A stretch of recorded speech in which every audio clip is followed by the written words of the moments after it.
Isang mapagpalang araw po sa inyong lahat, mga minamahal naming taga-subaybay. Kumusta po kayo? Sana ay nasa mabuti kayong kalagayan, saan man kayo naroroon ngayon. Samahan niyo po akong muli sa isang panibagong paglalakbay ng puso. Isang kwentong magpapaalala sa atin na minsan, ang pinakamatinik na rosas ay tumutubo sa loob mismo ng ating sariling hardin. Sabi nila, ang pagdadalang tao daw ang pinakamasayang yugto sa buhay ng isang babae. Ito ang panahon ng pag-asa, ng mga pangarap. Pero paano kung sa gitna ng iyong paghihintay sa isang anghel, ang madadatnan mo pala ay isang demonyo?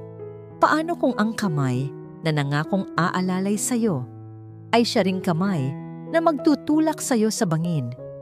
Handa na ba kayong pakinggan ang katotohanan? Huminga ng malalim. Simulan na natin ang kwento ni Sinaya.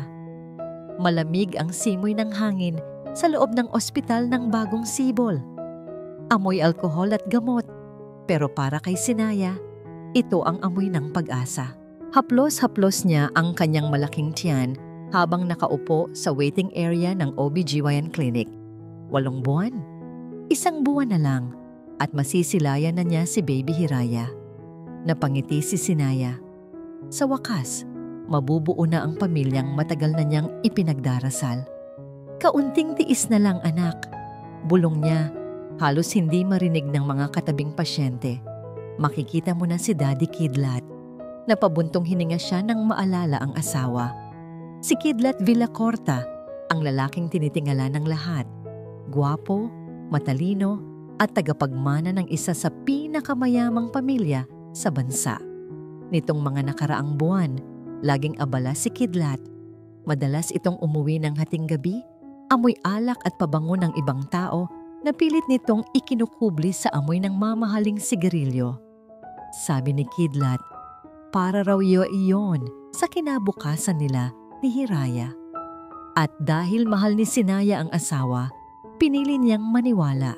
Pinili niyang magbulag-bulagan sa mga gabing malamig ang kama sa tabi niya. Tumunog ang kanyang cellphone. Isang text message mula sa sekretary ni Kidlat. Ma'am Sinaya, nasa emergency meeting po si Sir Kidlat sa Makati. Hindi po siya makakahabol sa check-up niyo. Napahigpit ang hawak ni Sinaya sa kanyang bag. Sanay na siya. Ito ang ikatlong check-up na hindi sinipot ni Kidlat. Okay lang yan, Mami. Pagalo niya sa sarili. Para sa atin naman ang ginagawa niya. Tumayo si Sinaya para mag-CR sandali bago tawagin ang pangalan niya. Mabigat na ang kanyang katawan at bawat hakbang ay may kaakibat na ngalay sa balakang. Dahan-dahan siyang naglakad patungo sa dulong bahagi ng hallway kung saan mas tahimik at walang masyadong tao dahil ito ang daan papunta sa VIP suites. Sa di kalayuan, sa isang sulok na medyo madilim malapit sa fire exit, may nahagip ang kanyang mga mata. Isang pamilyar na figura, nakasuot ng asul na suit, matangkad, at may tindig na hindi pwedeng magkamali. Si Kidlat, kumabog ng malakas ang dibdib ni Sinaya. Akala niya ba nasa Makati ito? Bakit nandito ang asawa niya? Lalapit sana siya para tawagin ito. Baka gusto nitong sorpresahin siya sa check-up. Nang biglang may humarang na babae sa harap ni Kidlat. Isang babaeng nakasuot ng pulang bestida, nahapit sa katawan, may mahabang buhok at tindig na tila siya ang may-ari ng mundo. Nakatalikod ang babae kay Sinaya, pero kitang-kita ni Sinaya kung paano hawakan ng babae ang kwelyo ng asawa niya. At ang mas masakit, hindi umiiwas si Kidlat. Nakatitig ito sa babae, hindi sa paraang tumitingin ang isang kaibigan, kundi sa paraang tumitingin ang isang lalaking uhaw. Nagkubli si Sinaya sa likod ng isang malaking paso ng halaman. Nanginginig ang kanyang mga tuhod. Gusto niyang umalis, pero tila ipinako ang kanyang mga paa. Kailan mo ba sasabihin sa kanya, Kidlat? Hysterical pero pabulong ang boses ng babae. Rinig na rinig ito sa tahimik na hallway. Pagod na akong magtago. Sabi mo, kapag nabuo na yang bata, tapos na ang lahat. Hinaan mo ang boses mo, Solana. Mariing sagot ni Kidlat. Baka sa boses nito ang inis, pero walang takot. Alam mo ang plano. Kailangan ko ang batang yan para sa mana ni Lolo. Kapag nanganak na si Sinaya, saka natin siya itatapon. Konting pasensya na lang. Parang binuhusan ng nagyayelong tubig si Sinaya. Itatapon? Ang anak niya, ang asawa niya, ang pamilyang pinangarap niya. Lahat ba iyon ay palabas lang? Hindi na nakapagpigil si Sinaya. Ang takot ay napalitan ng isang matinding galit na nanggagaling sa kaibuturan ng kanyang pagiging ina. Lumabas siya sa kanyang pinagtataguan. Kidlat! Sabay na lumingon ang dalawa. Nanlaki ang mga mata ni Kidlat, pero saglit lang. Agad bumalik ang malamig at blangkong ekspresyon nito na parang walang nakita. Humarap ang babae. Si Solana Fuego, ang sikat na socialite na minsan nang nalink kay Kidlat bago sila ikinasal, pero itinanggi noon ng asawa niya. Maganda si Solana, pero sa paningin ni Sinaya ngayon, mukha itong demonyong nakapula. Oh, nandito na pala ang inahing baboy. Ngisi ni Solana. Tinignan si Sinaya mula ulo hanggang paa. Wala man lang gulat o hiya sa mukha nito. Anong ibig sabihin nito, Kidlat? Garalgal ang boses ni Sinaya. Ang mga luha ay nagsisimula ng umagos. Lumapit siya sa asawa. Hinawakan ng braso nito. Anong plano? Anong mana? Asawa mo ako. Anak natin to. Tinabig ni Kidlat ang kamay ni Sinaya na parang nandidiri. Umuwi ka na, Sinaya. Huwag kang gumawa ng eksena dito. Eksena? Sigaw ni Sinaya. Hindi na niya iniintindi kung may makarinig. Niloloko niyo ako. Ginagamit niyo lang ang anak ko. Susugurin sana ni Sinaya si Kidlat para sampalin ito, para saktan ito, para maramdaman naman nito ang sakit na nararamdaman niya. Pero bago pa man dumapo ang palad niya, humarang si Solana. Huwag mong didikit ang marumi mong kamay sa kanya, sigaw ni Solana. At sa isang iglap, itinulak ni Solana si Sinaya. Malakas, sadya. Ah! Nawala ng balanse si Sinaya. Ang bigat ng kanyang tiyan ay humila sa kanya pababa. Bumagsak siya sa matigas at makintab na sahig ng ospital. Tumama ang kanyang balakang at naramdaman niya ang isang matinding panginginig sa kanyang tiyan. Dug! Dug! Katahimikan. Napahawak si Sinaya sa kanyang tiyan. Hiraya!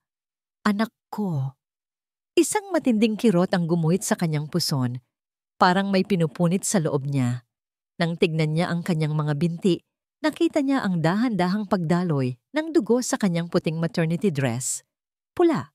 Matingkad na pula. Tumingala siya kay Kidlat. Umaasa na kahit sa huling sandali, makikita niya ang pag-aalala ng isang ama, ng isang asawa. Pero nagkamali siya. Sa halip na lumuhod at saklolohan siya, nanatiling nakatayo si Kidlat. Tinitigan lang siya nito.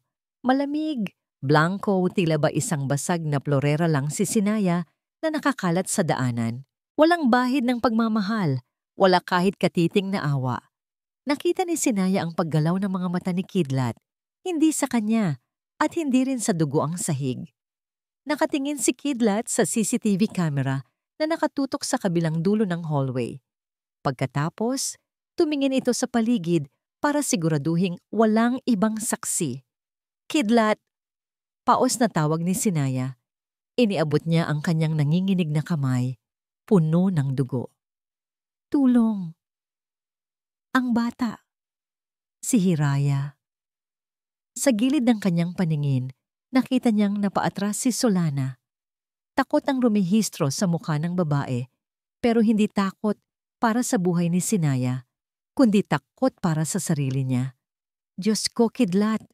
Ang daming dugo!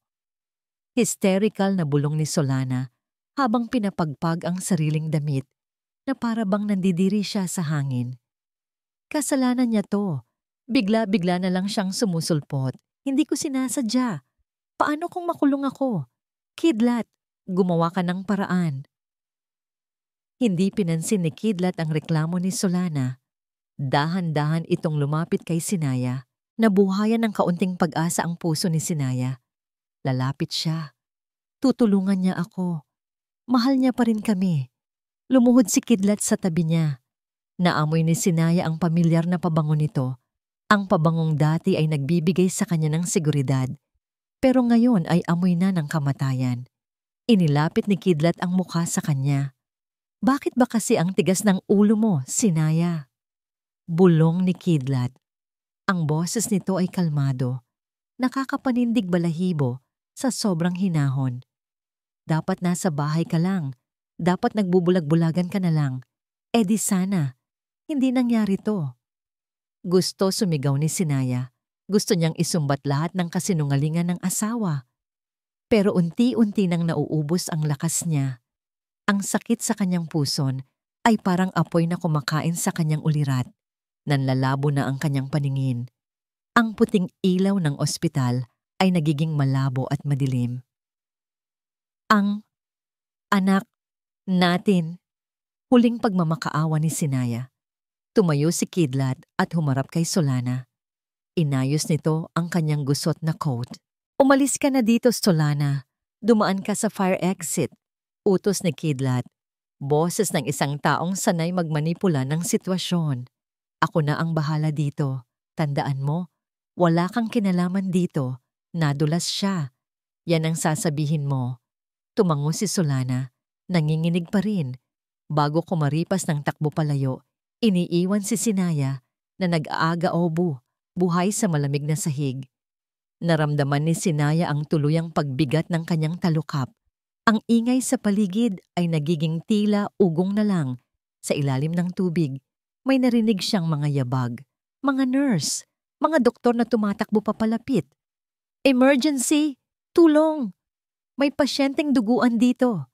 Naramdaman niya ang pagbuhat sa kanya ng mga estranghero, ang pagtakbo ng stretcher, ang kaguluhan. Pero bago tuluyang lamunin ng dilim ang kanyang diwa, narinig niya ang boses ni Kidlat. Kausap nito ang isang doktor, boses ng isang nag-aalalang asawa.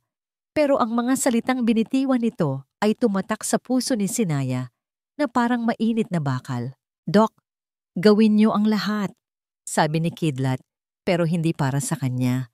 Hayaan niyo na ang asawa ko kung kailangan. Basta siguraduhin niyong maililigtas niyo ang anak ko. Ang tagapagmana ko. Yun lang ang mahalaga. At doon, sa gitna ng sakit at pagtraidor, namatay ang dating Sinaya. Ang huling pumatak mula sa kanyang mata ay hindi luha ng takot, kundi luha ng puot. At pagkatapos, dilim. Code Blue, Emergency Room, Buntis 8 buwan, Severe Bleeding. Ang boses na yon sa intercom ay parang kidlat na gumising sa diwa ni Dr. Laon Magbanua. Bilang medical director ng ospital ng Bagong Sibol, sanay na siya sa ingay ng sirena at amoy ng kamatayan. Pero ngayong hapon, iba ang bigat ng hangin. May kung anong kaba sa kanyang dibdib na hindi niya maipaliwanag. Isang uri ng kaba na parang babala mula sa kanyang mga ninuno. Dagli niyang iniwan ang kanyang tasa ng kape at tumakbo patungo sa emergency room. Pagbukas pa lang ng pinto, sumalubong na sa kanya ang kaguluhan. Doc Laon, bumabagsak ang BP ng pasyente. 80/50. Fatal heart rate, humihina. Sigaw ng head nurse habang itinutulak ang stretcher papasok ng operating room. Lumapit si Laon at sumabay sa pagtakbo ng stretcher. Tiningnan niya ang pasyente. Isang babaeng maputla na ang mukha. Halos kulay papel na. Puno ng dugo ang laylayan ng suot nitong maternity dress. Nakapikit ito, pero baka sa mukha ang matinding sakit at takot. Ihanda ang OR. Tatawagin ko ang anesthesiologist. Ako na ang mag-oopera. Utos ni Laon. Ang boses niya ay matatag. Puno ng awtoridad. Ito ang teritoryo niya. Sa loob ng 4 na sulok na ito, siya ang hari at hindi siya papayag na may mamatay sa kanyang relo.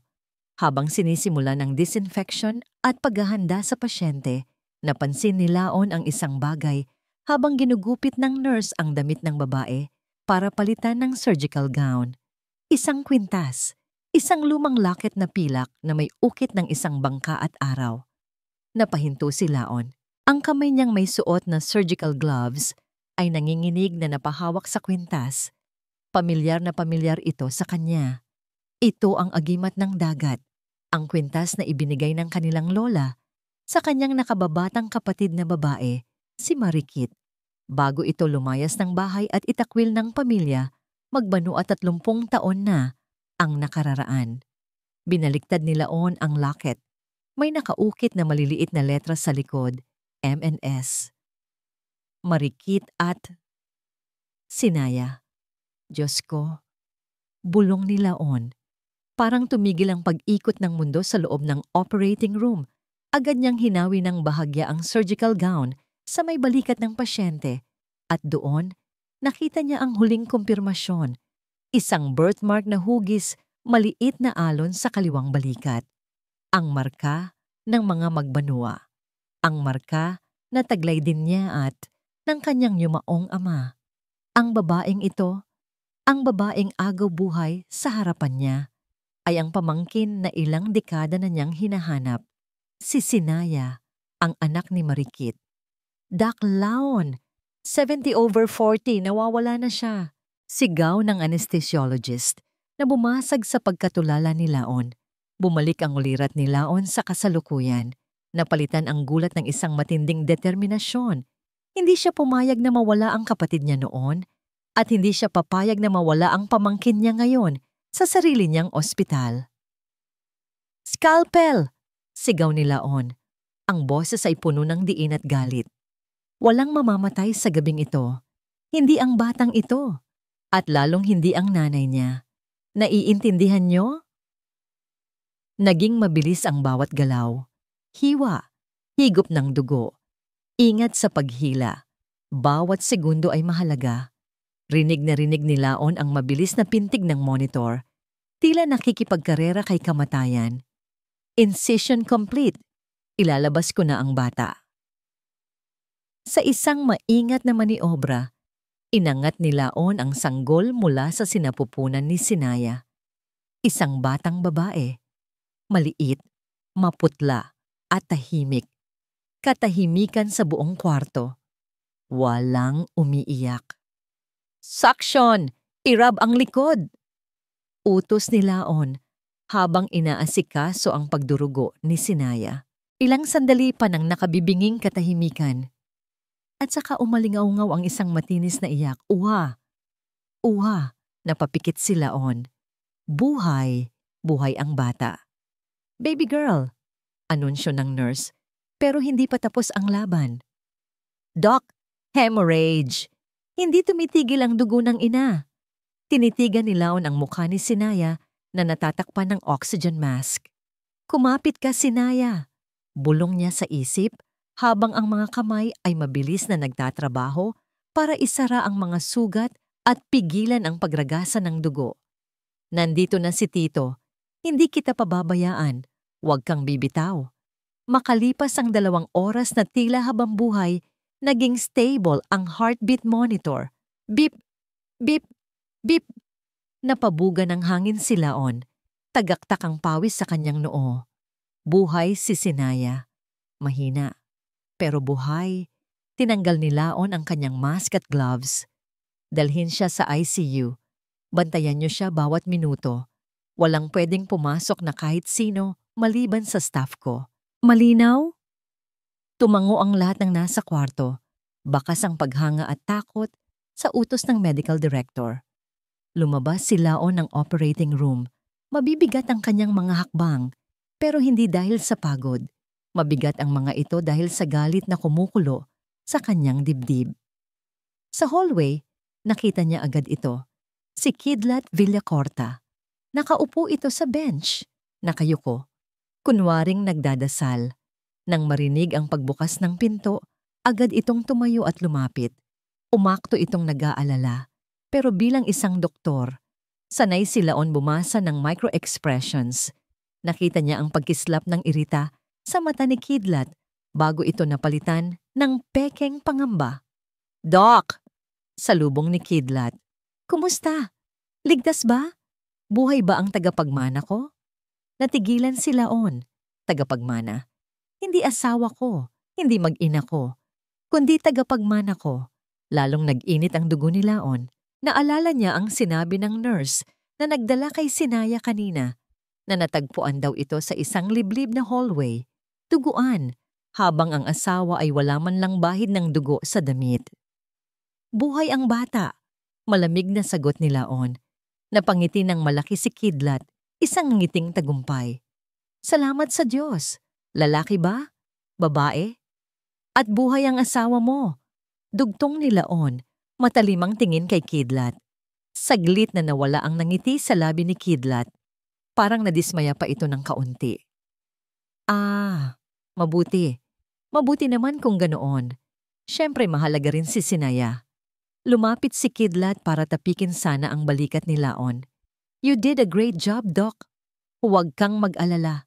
Dodoblehin ko ang bayad sa ospital. Kahit magkano. Basta siguraduhin mo lang na pribado ang lahat ng nangyari. Ayaw ng pamilya ko ng skandal. Doon na naputid ang pisi ni Laon. Sa halip na tanggapin ang kamay ni Kidlat, isang malakas na pak. Ang umalingaw-ngaw sa hallway. Sinampal ni Dr. Laon si Kidlat Villacorta. Malakas. Dumapo ang palad ng doktor sa pisngi ng bilyonaryo na nagpaiwang ng mapulang marka. Napahawak si Kidlat sa pisngi. Gulat na gulat. Ano bang problema mo? Kilala mo ba kung sino ako? Ako si Kidlat Villacorta. Kaya kong bilhin ang ospital na to at tanggalan ka ng lisensya. Subukan mo, hamon ni Laon. Humakbang siya palapit kay Kidlat. Dinuduro ito sa dibdib. Wala siyang pakialam kung Villacorta pa ang kaharap niya. Subukan mong gamitin ang pera mo. Dahil hindi mo nabibili ang buhay, Kidlat. Nababaliw ka na, sigaw ni Kidlat. Sa likod niya, nagdatingan ang mga bodyguards at ang kanyang mga magulang, ang Don at Donya ng pamilya Villacorta, nakakarating lang, puno ng alahas at kayabangan. Anong nangyayari dito? Sigaw ng ina ni Kidlat. Bakit mo sinasaktan ang anak ko? Humarap si Laon sa buong pamilya Villacorta. Itinuro niya ang pinto ng ICU kung saan nakahiga ang pamangkin niya. Makinig kayong lahat. Dumagundong ang boses ni Laon sa hallway. Sa tingin niyo, napulot niyo lang si Sinaya sa kangkungan? Sa tingin niyo isa lang siyang hamak na babaeng probinsyana na pwede niyong tapakan at itapon pagkatapos niyong makuha ang gusto niyo? Kumunot ang noo ni Kidlat. Anong pinagsasabi mo? Bumuntong hininga si Laon at sa unang pagkakataon, inangkin niya ang kanyang dugo. Ang babaeng yan, si Sinaya. Tinitigan niya si Kidlat diretso sa mata. Siya si Sinaya Magbanua, pamangkin ko, at apo ng yumaong baylan ng Visayas. Hindi lang siya pasyente, siya ay kadugo ko. Nanlaki ang mga mata ng Donya, maging si Kidlat ay napaatras, namumutla. Alam ng lahat sa alta sosyedad ang pangalang Magbanua, isang pamilya ng mga tinitingalang doktor, abogado at scholar na may malalim na impluensya sa probinsya na akala nila ay matagal ng ubos. Nagkamali kayo ng kinalaban, madiing pagtatapos ni Laon. Humanda kayo. Dahil ang bawat patak ng dugo na nawala sa pamangkin ko ngayong gabi ay sisingilin ko sa inyo ng bilyon-bilyong ulit. Naiwan ang pamilya Villacorta na nakatulala habang tinalikuran sila ni Laon at pumasok pabalik sa ICU, isinasara ang pinto sa mukha ng mga taong muntik nang pumatay sa kanyang pamilya. Puti. Puro puti ang nakikita ni Sinaya. Ang kisame, ang kumot, ang kurtina. Kasunod ng puti ay ang sakit. Isang matinding kirot sa kanyang puson ang humila sa kanya pabalik sa realidad. Napangiwi siya at sinubukang gumalaw, pero parang tinahi ang kanyang katawan sa kama. Ang bawat paghinga ay may kapalit na hapdi. Dahan-dahan niyang iminulat ang kanyang mga mata. Nasaan siya? Bumalik ang mga alaala ng parang baha. Ang hallway, si Solana, ang pagtulak, ang dugo, at ang mukha ni Kidlat, walang emosyon, walang awa. Anak ko! Paos na bulong ni Sinaya, agad niyang kinapa ang kanyang tiyan. Wala na. Wala na ang bigat na kinalakihan na niyang mahalin sa loob ng 8 buwan. Napalitan ito ng benda at kirot ng hiwa ng cesarean section. Gising ka na pala, Hija! Napalingon si Sinaya sa pinanggalingan ng boses. Hindi ito boses ng doktor o nurse. Ito ay boses na puno ng pekeng tamis. Boses na sanay siyang marinig tuwing may handaan o charity event, pero alam niyang puno ng lason kapag nakatalikod ang ibang tao. Sa paanan ng kanyang kama, nakatayo ang donya ng pamilya Villacorta, si Doña Cielo. Nakasuot ito ng itim na suit, puno ng perlas sa leeg, at may bitbit na Hermes bag na mas mahal pa yata sa buhay ng isang ordinaryong tao. At sa likod ng donya, nakatayo siya, si Kidlat. Nakasandal ito sa pader, nakapamulsa, at nakatingin sa sahig. Hindi makatingin ng diretso kay Sinaya. Buhay na buhay ito, malinis ang suot. Parang walang nangyaring krimen, ilang oras lang ang nakalilipas. Nasaan ang anak ko? Ang unang tanong ni Sinaya. Ang boses niya ay mahina, garalgal, pero puno ng diin. Anong ginawa niyo sa kanya?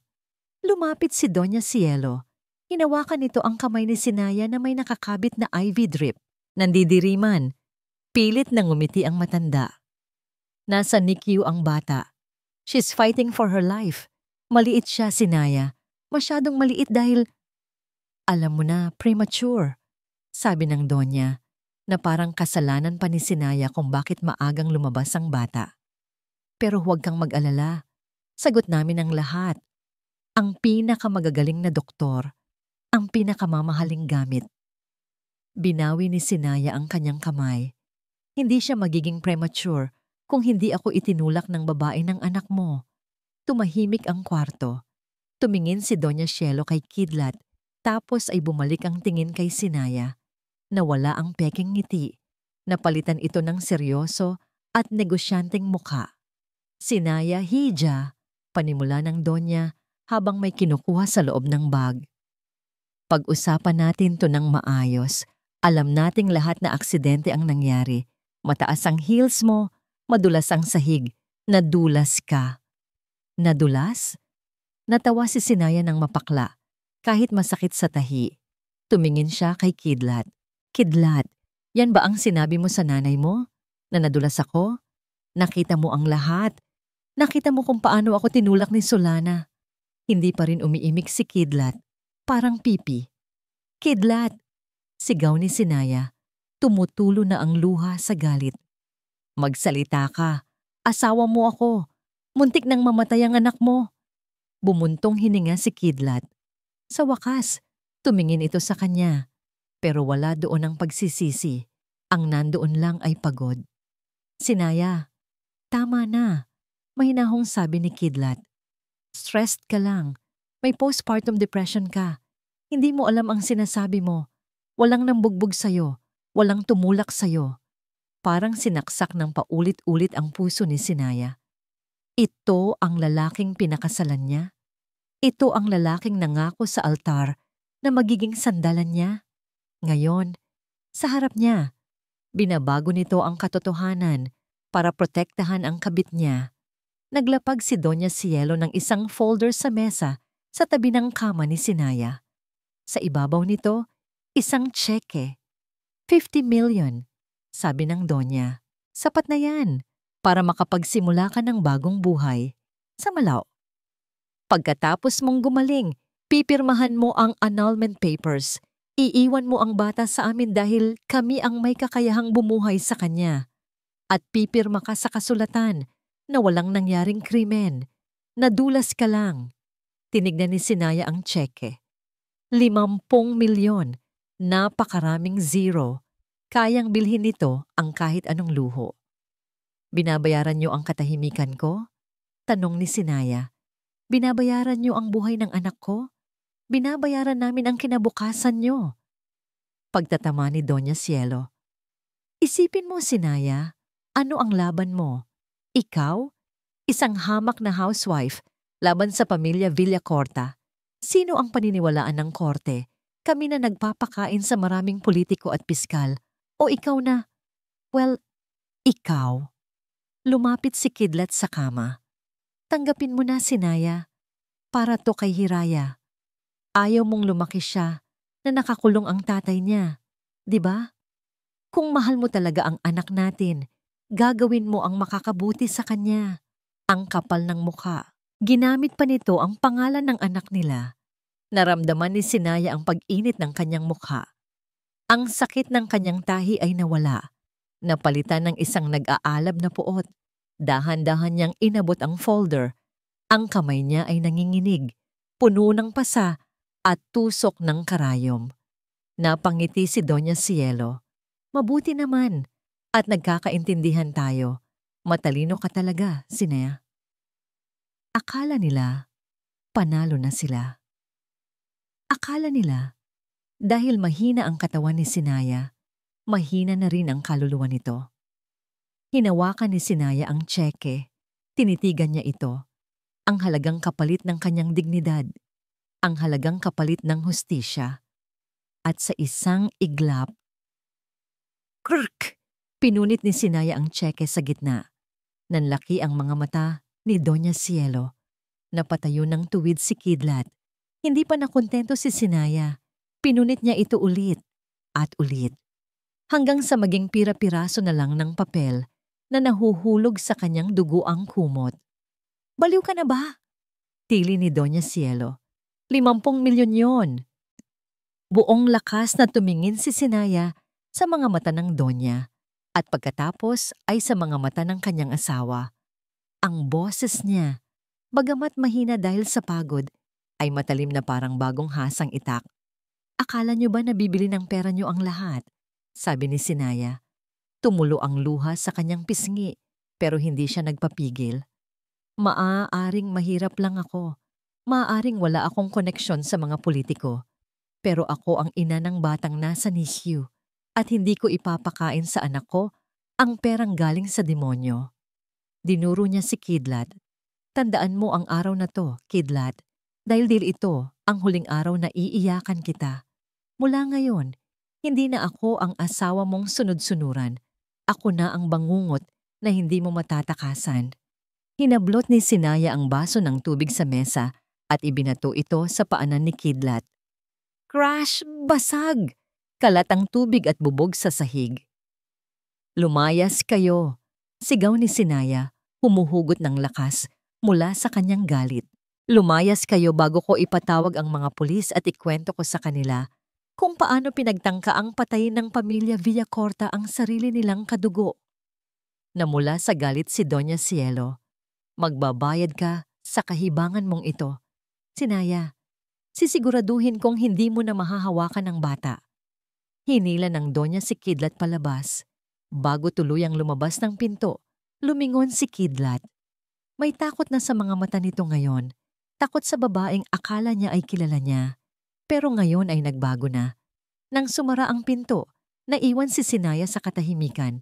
Ang pira-pirasong tseke ay nakakalat sa kanyang kandungan. Ubos na ang lakas niya. Bumagsak ang kanyang likod sa kama. Umiyak siya, hindi dahil sa takot, kundi dahil sa sakit ng pagtatapos ng isang kabanata ng buhay niya. Hinawakan niya ang kwintas na ibinigay ng kanyang ina noon, ang tanging yaman na meron siya. Hintayin mo lang, Hiraya, bulong ni Sinaya sa hangin.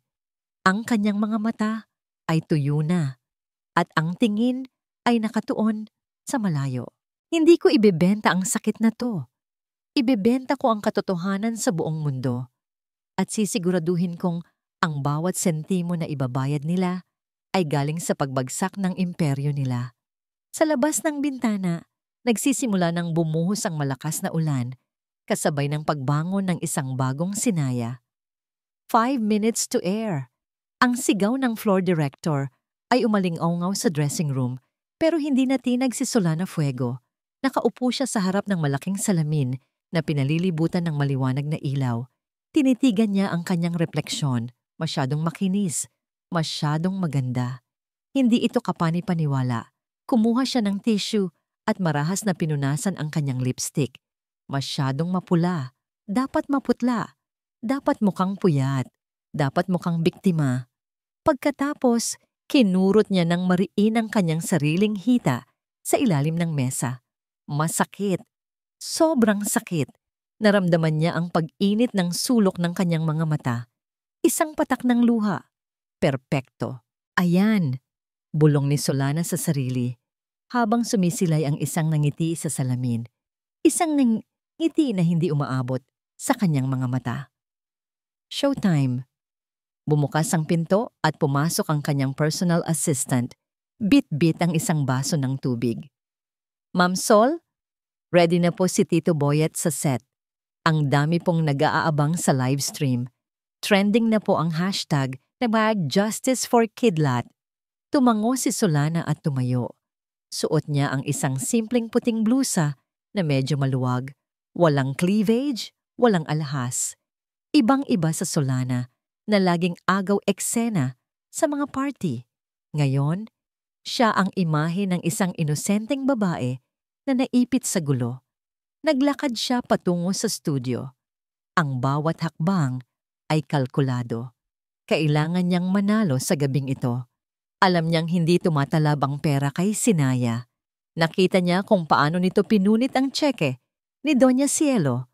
Kung hindi makuha sa pera, kukunin niya sa kahihiyan-hiyan.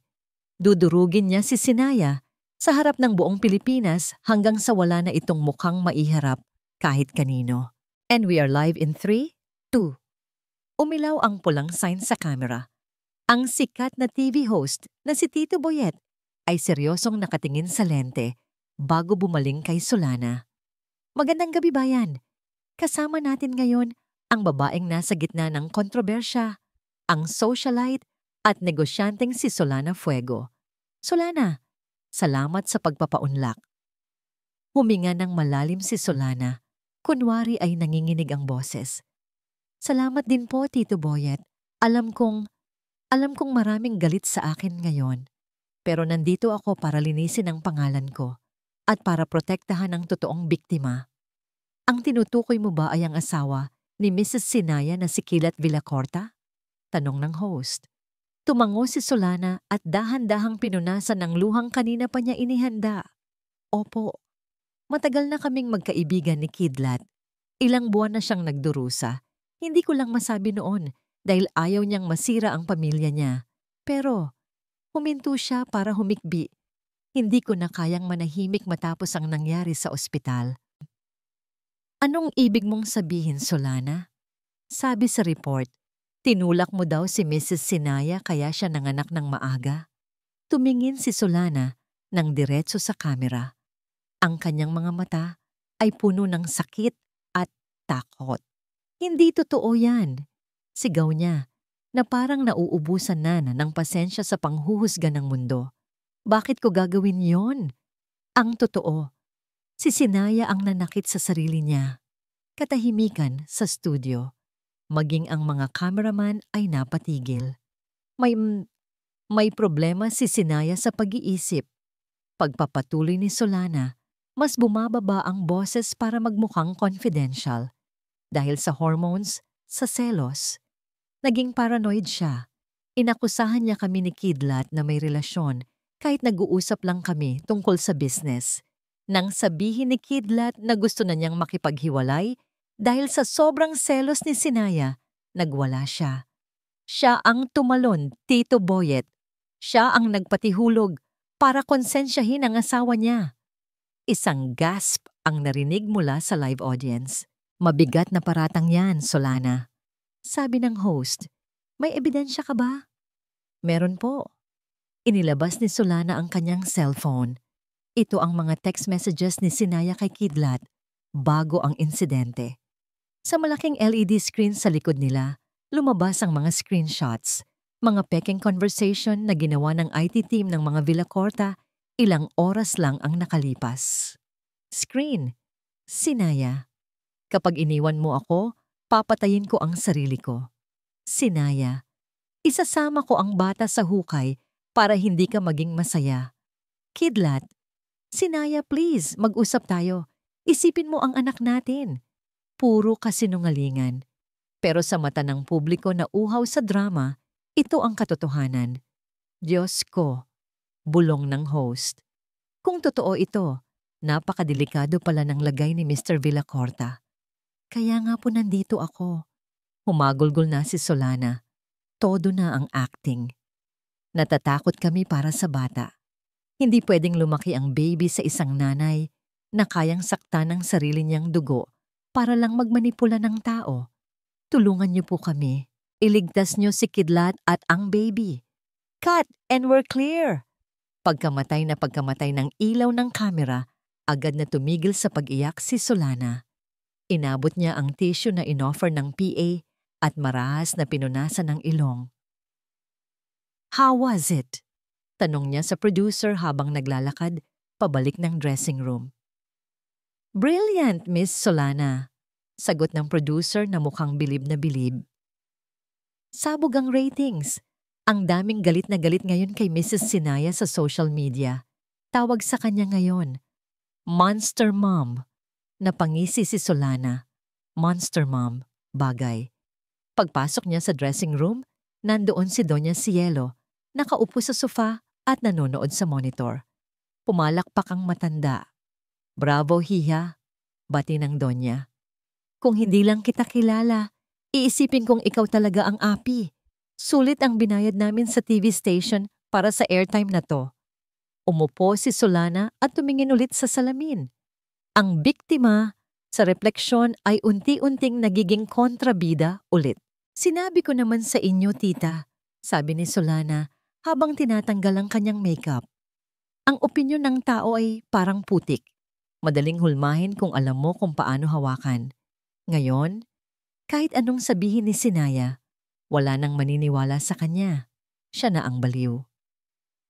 Tumunog ang cellphone ni Doña Cielo. Sinagot ito ng matanda at habang nakikinig, lumalaki ang nangiti nito. Talaga? Nandoon na sila? Good. Binaba ng Donya ang telepono at humarap kay Solana. Buksan mo ang TV, Channel 7, live report mula sa ospital. Kinuha ni Solana ang remote at binuksan ang maliit na TV sa sulok. News anchor. Breaking news! Narito tayo ngayon sa labas ng ospital ng Bagong Sibol kung saan sinusubukan ng ating mga reporters na makuha ang panig ni Mrs. Sinaya matapos ang pasabog na interview ni Mrs. Solana Fuego. Sa screen, nakita ni Solana ang kaguluhan. Hindi sa lobby, kundi sa mismong hallway ng ward kung saan nakakonfine si Sinaya. Paanong nakapasok ang media? Alam na ni Solana ang sagot. Pera ng mga Villacorta. Nakita niya sa video ang pinto ng kwarto ni Sinaya na pilit binubuksan ng mga reporters. Ang mga flash ng camera ay parang kidlat na sunod-sunod. Reporter, Ma'am Sinaya, totoo bang nagpatihulog kayo? Totoo bang may sakit kayo sa isip? Reporter, Ma'am, bakit niyo ginagamit ang bata para i-blackmail si Sir Kidlat? Biglang bumukas ang pinto ng kwarto sa video. Pero hindi si Sinaya ang lumabas, kundi si Dr. Laon. Galit na galit ito. Tinutulak ang mga cameraman. Get out! This is a hospital. Pwede ko kayong ipakulong lahat. Sigaw ni Dr. Laon. Pero sa likod ng doktor, sa siwang ng pinto, nahagip ng kamera si Sinaya. Nakaupo ito sa wheelchair, hawak ang dextrose stand. Ang mukha nito ay puting-puti, gulat at takot. Ang mga mata nito ay nanlalaki habang nakatutok sa kanya ang dos-dosenang lente ng kamera at mikropono. Para siyang hayop na nakulong sa zoo, pinagpipiestahan ng mga gutom na lobo. Sa screen, nakita ni Solana ang pagtulo ng luha ni Sinaya, hindi luha ng acting, kundi luha ng isang taong nawalan ng lahat ng proteksyon. Pinatay ni Solana ang TV. Kumuha siya ng champagne glass at nagsali ng alak. Cheers, tita! Sabi ni Solana. Tinataas ang baso kay Doña Cielo. Tapos na ang laban. Wasak na siya. Pero sa kaibuturan ng kanyang puso, may maliit na tinig na bumubulong. Talaga bang tapos na? O ginalit niyo lang lalo ang isang natutulog na bulkan? Ininom ni Solana ang alak para lunurin ang kaba. Panalo na siya. Wala nang babangon mula sa ganitong klaseng kahihiyan. Wala na. Nasa ika-40 na palapag ng Villacorta Tower si Kidlat. Mula sa malawak na bintana ng kanyang opisina, tanaw niya ang buong Metro Manila. Ang mga sasakyan sa ibaba ay parang maliliit na laruan. At ang mga tao ay parang mga langgam. Ganito ang gusto niyang pakiramdam. Nasa taas, tinitingala, hindi maabot. Sa kanyang mahogany desk, nakalatag ang isang manipis na folder. Ito ang demanda na isinampa ni Sinaya kaninang umaga. Violence against women and children, basa ni Kidlat. Sabay tawa ng mahina. Isang tawa na walang bahid ng takot. Ha? Talagang tinuluyan ng babaeng to. Sa harap niya, nakaupo si Attorney Vega, ang top legal counsel ng pamilya. Kalmado itong humihigop ng kape. Nuisance suit lang yan, Sir Kidlat, sabi ng abogado. Boses na parang makina. Walang CCTV footage sa hallway na yon. Nasira na namin. Corrupted daw ang files, sabi ng security. Ang meron lang tayo ay ang statement ni Miss Solana at ang interview niya kagabi na nag-trending. Tumango si Kidlat. Napakagaling talaga ni Solana. Ang pag-iyak nito sa TV ay Oscar-worthy dahil doon nakuha nila ang simpatya ng publiko. Ngayon, si Sinaya na ang baliw na asawa. So anong susunod na hakbang, attorney? Tanong ni Kidlat habang pinapaikot ang mamahaling fountain pen sa kanyang mga daliri. Gusto kong matapos to agad. Kailangan ko ang bata. Kailangan ko ang pirma ni Lolo para sa mana. May inilabas na mas makapal na dokumento si Attorney Vega. Countersuit, sir, libel, psychological incapacity, at ang pinakamahalaga. Inilapag ng abogado ang isang papel na may tatak ng korte. Emergency writ of habeas corpus at temporary protection order laban kay Mrs. Sinaya. Napangisi si Kidlat. Protection order? Ako ang poprotektahan mula sa kanya. Exactly, ngiti ng abogado. Dahil sa mental instability ng asawa niyo, mapanganib siya sa bata. Palalabasin nating unfit mother siya. Ang korte ay laging kakampi sa kung sino ang may kakayahang bumuhay at magprotekta sa bata. At sa kasong ito, ikaw yon, Sir Kidlat. Tumayo si Kidlat at inayos ang kanyang suit. Tara, puntahan natin siya. Gusto kong makita ang mukha niya kapag nalaman niyang wala na siyang karapatan kahit sa anino ng anak ko. Pagdating sa ospital, ramdam ni Kidlat ang pagtingin ng mga tao. Hindi na ito tingin ng paghuhusga gaya kahapon. Ngayon, tingin na ito ng awa. Awa para sa kawawang asawa na may baliw na misis. Dire-diretso silang naglakad patungo sa ward ni Sinaya. Kasama niya si Attorney Vega at 2 court sheriff. Pagbukas ng pinto, naabutan nila si Sinaya na nakaupo sa wheelchair, kausap si Dr. Laon. Mukhang nagpaplano ang magtiyuhin. Nang makita sila ni Sinaya, agad na namutla ito. Ang galit sa mga mata nito ay nandoon pa rin, pero mas nangingibabaw ang takot. Anong ginagawa mo dito? Mariing tanong ni Dr. Laon, humarang sa pagitan ni Kidlat at Sinaya. Hindi ba sinabi ko na bawal kang pumasok dito? Hindi pinansin ni Kidlat ang doktor. Tumingin siya kay Sinaya, maliit, payat, mukhang basahan na pinagtagpi-tagpi. Paano niya ba nagustuhan ang babaeng ito noon? Tama. Dahil madali itong utuin. Relax lang, Doc, sabi ni Kidlat. Hindi ako nandito para manggulo. Nandito ako para ipatupad ang batas. Senyas niya sa sheriff. Lumapit ang opisyal at iniabot ang dokumento kay Sinaya.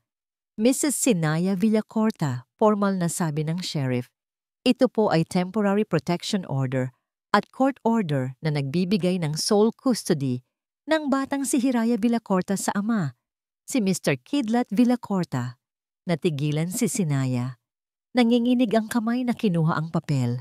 Habang binabasa niya ito, nakita ni Kidlat kung paano gumuho ang mundo sa mukha ng kanyang asawa. Custody?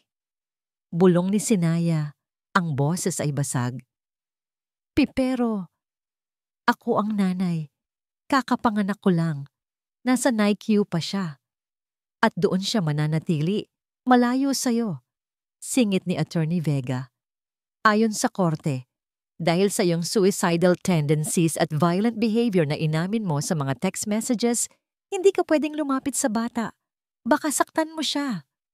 Wala akong text na ganoon, sigaw ni Sinaya.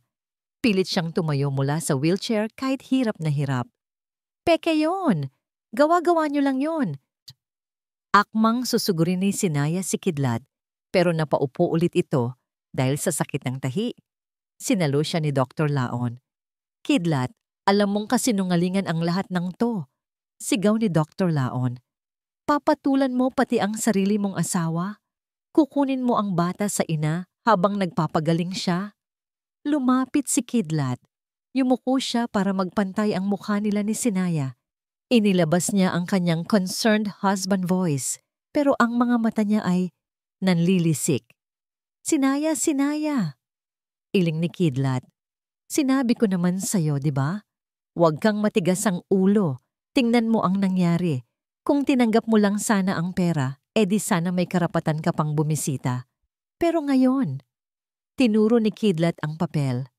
You have zero rights. Bawal kang lumapit sa NICU. Bawal kang lumapit sa akin. Kapag pinilit mo, ipapadampot kita sa mga pulis at idiretso sa mental hospital. Hayop ka! Hikbi ni Sinaya. Ang mga luha nito ay parang ulan. Hayop ka, Kidlat! Ibalik mo ang anak ko! Nag-enjoy si Kidlat sa nakikita niya. Ito ang pakiramdam ng kapangyarihan. Ang makita ang isang tao na durog at walang magawa, kundi ang umiyak. Sheriff, paki-escort si Mrs. Villacorta palabas ng ospital kapag na-discharge na siya. Utos ni Kidlat nang hindi lumilingon. At siguraduhin niyong may bantay ang NICU. Ayokong may baliw na makakalapit sa tagapagmana ko. Tumalikod na si Kidlat para umalis. Rinig na rinig niya ang pagwawala ni Sinaya sa likod. Ang sigaw nito ay puno ng sakit, parang hayop na kinakatay. Kidlat! Parang awa mo na. Kahit silip lang. Huwag mo namang ilayo si Hiraya. Kidlat! Napangiti si Kidlat habang naglalakad sa hallway. Tapos na ang boxing. Tumba na ang kalaban. Ang hindi niya alam, habang naglalakad siya palayo, ay nakatingin sa kanya si Dr. Laon. At ang tingin ng doktor ay hindi tingin ng talunan. Ito ay tingin ng isang taong nag-aaral ng kahinaan ng kalaban. Pero sa ngayon, kay Kidlat ang huling halakhak. Siya ang elepante. At si Sinaya ay isa na lang pisat na langgam. 3:00 na ng madaling araw. Tahimik ang buong medical director's office sa ospital ng Bagong Sibol. Ang tanging naririnig lang ay ang mahinang hum ng aircon at ang mabilis na click-clack-click ng keyboard ng computer ni Dr. Laon. Sa labas ng bintana, tulog na ang syudad. Pero gising na gising ang diwa ni Laon. Sa ibabaw ng kanyang mesa, nakatambak ang mga law books, medical journals, at ang makapal na folder ng kaso ni Sinaya. Napahilamos si Laon gamit ang kanyang palad. Pagod na siya.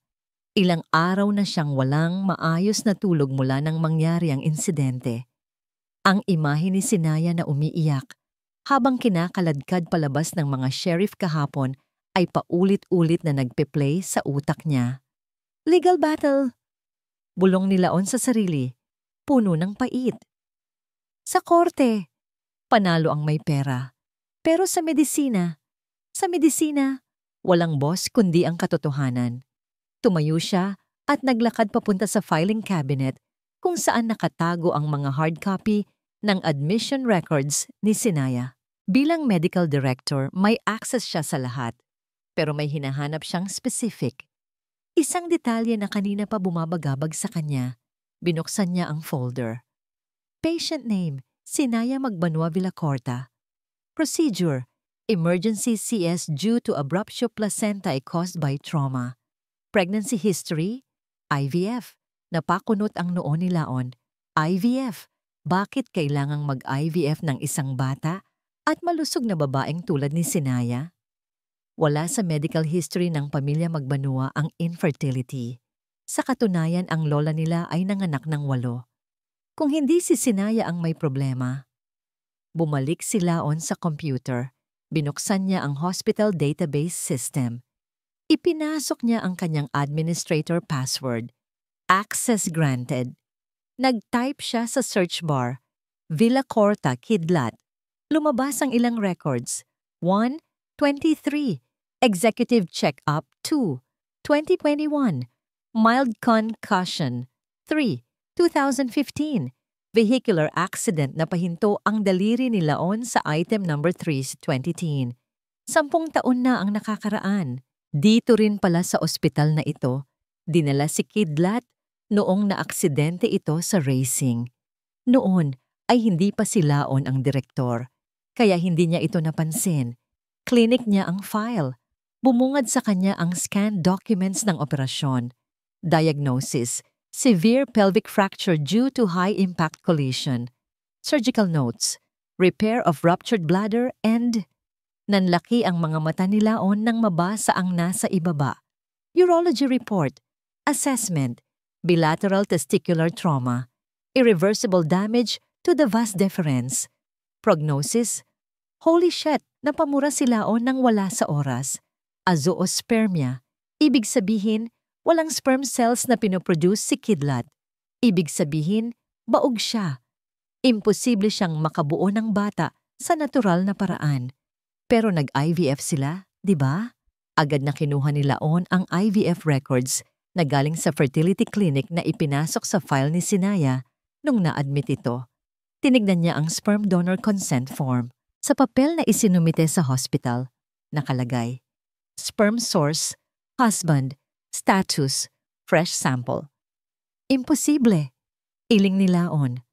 Kung sterile si Kidlat since 2015, saan galing ang sperm na ginamit noong 23 para mabuo si Hiraya? May mali. May malaking pandaraya. Kinuha ni Laon ang telepono at dinial ang numero ng kaibigan niyang embryologist sa clinic kung saan ginawa ang IVF ni na Sinaya.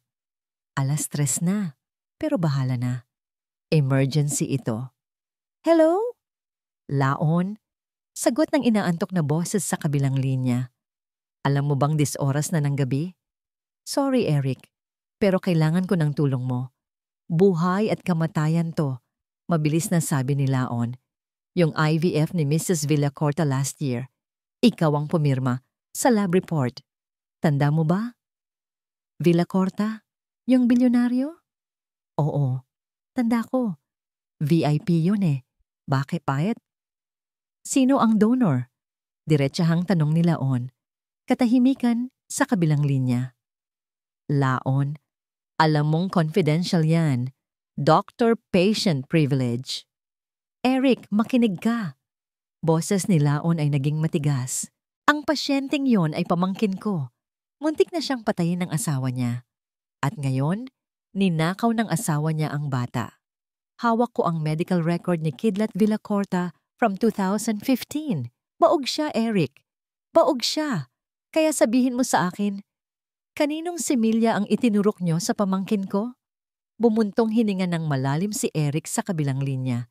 Rinig ni Laon ang takot sa boses ng kaibigan. Laon, huwag mo akong idadamay dito ha. Pinapirma kami ng NDA na may katapat na malaking halaga. Sabihin mo, sigaw ni Laon. Anonymous donor, galing sa sperm bank, pag-amin ni Eric. Si Kidlat ang nag-request. Sabi niya, surprise daw kay Mrs. Gusto raw niyang isipin ng asawa niya na sa kanya galing ang bata para hindi ma-depress. Akala namin sweet gesture lang. Kaya pinalabas namin sa papel na galing kay Kidlat. Pero ang totoo, donor na si 8940 ang biological father. Napaupo si Laon sa kanyang swivel chair. Ang bigat ng revelasyon ay halos dumagan sa kanya. Isang malaking kasinungalingan ang buong pagbubuntis ni Sinaya. Ginamit ni Kidlat ang katawan ni Sinaya bilang incubator.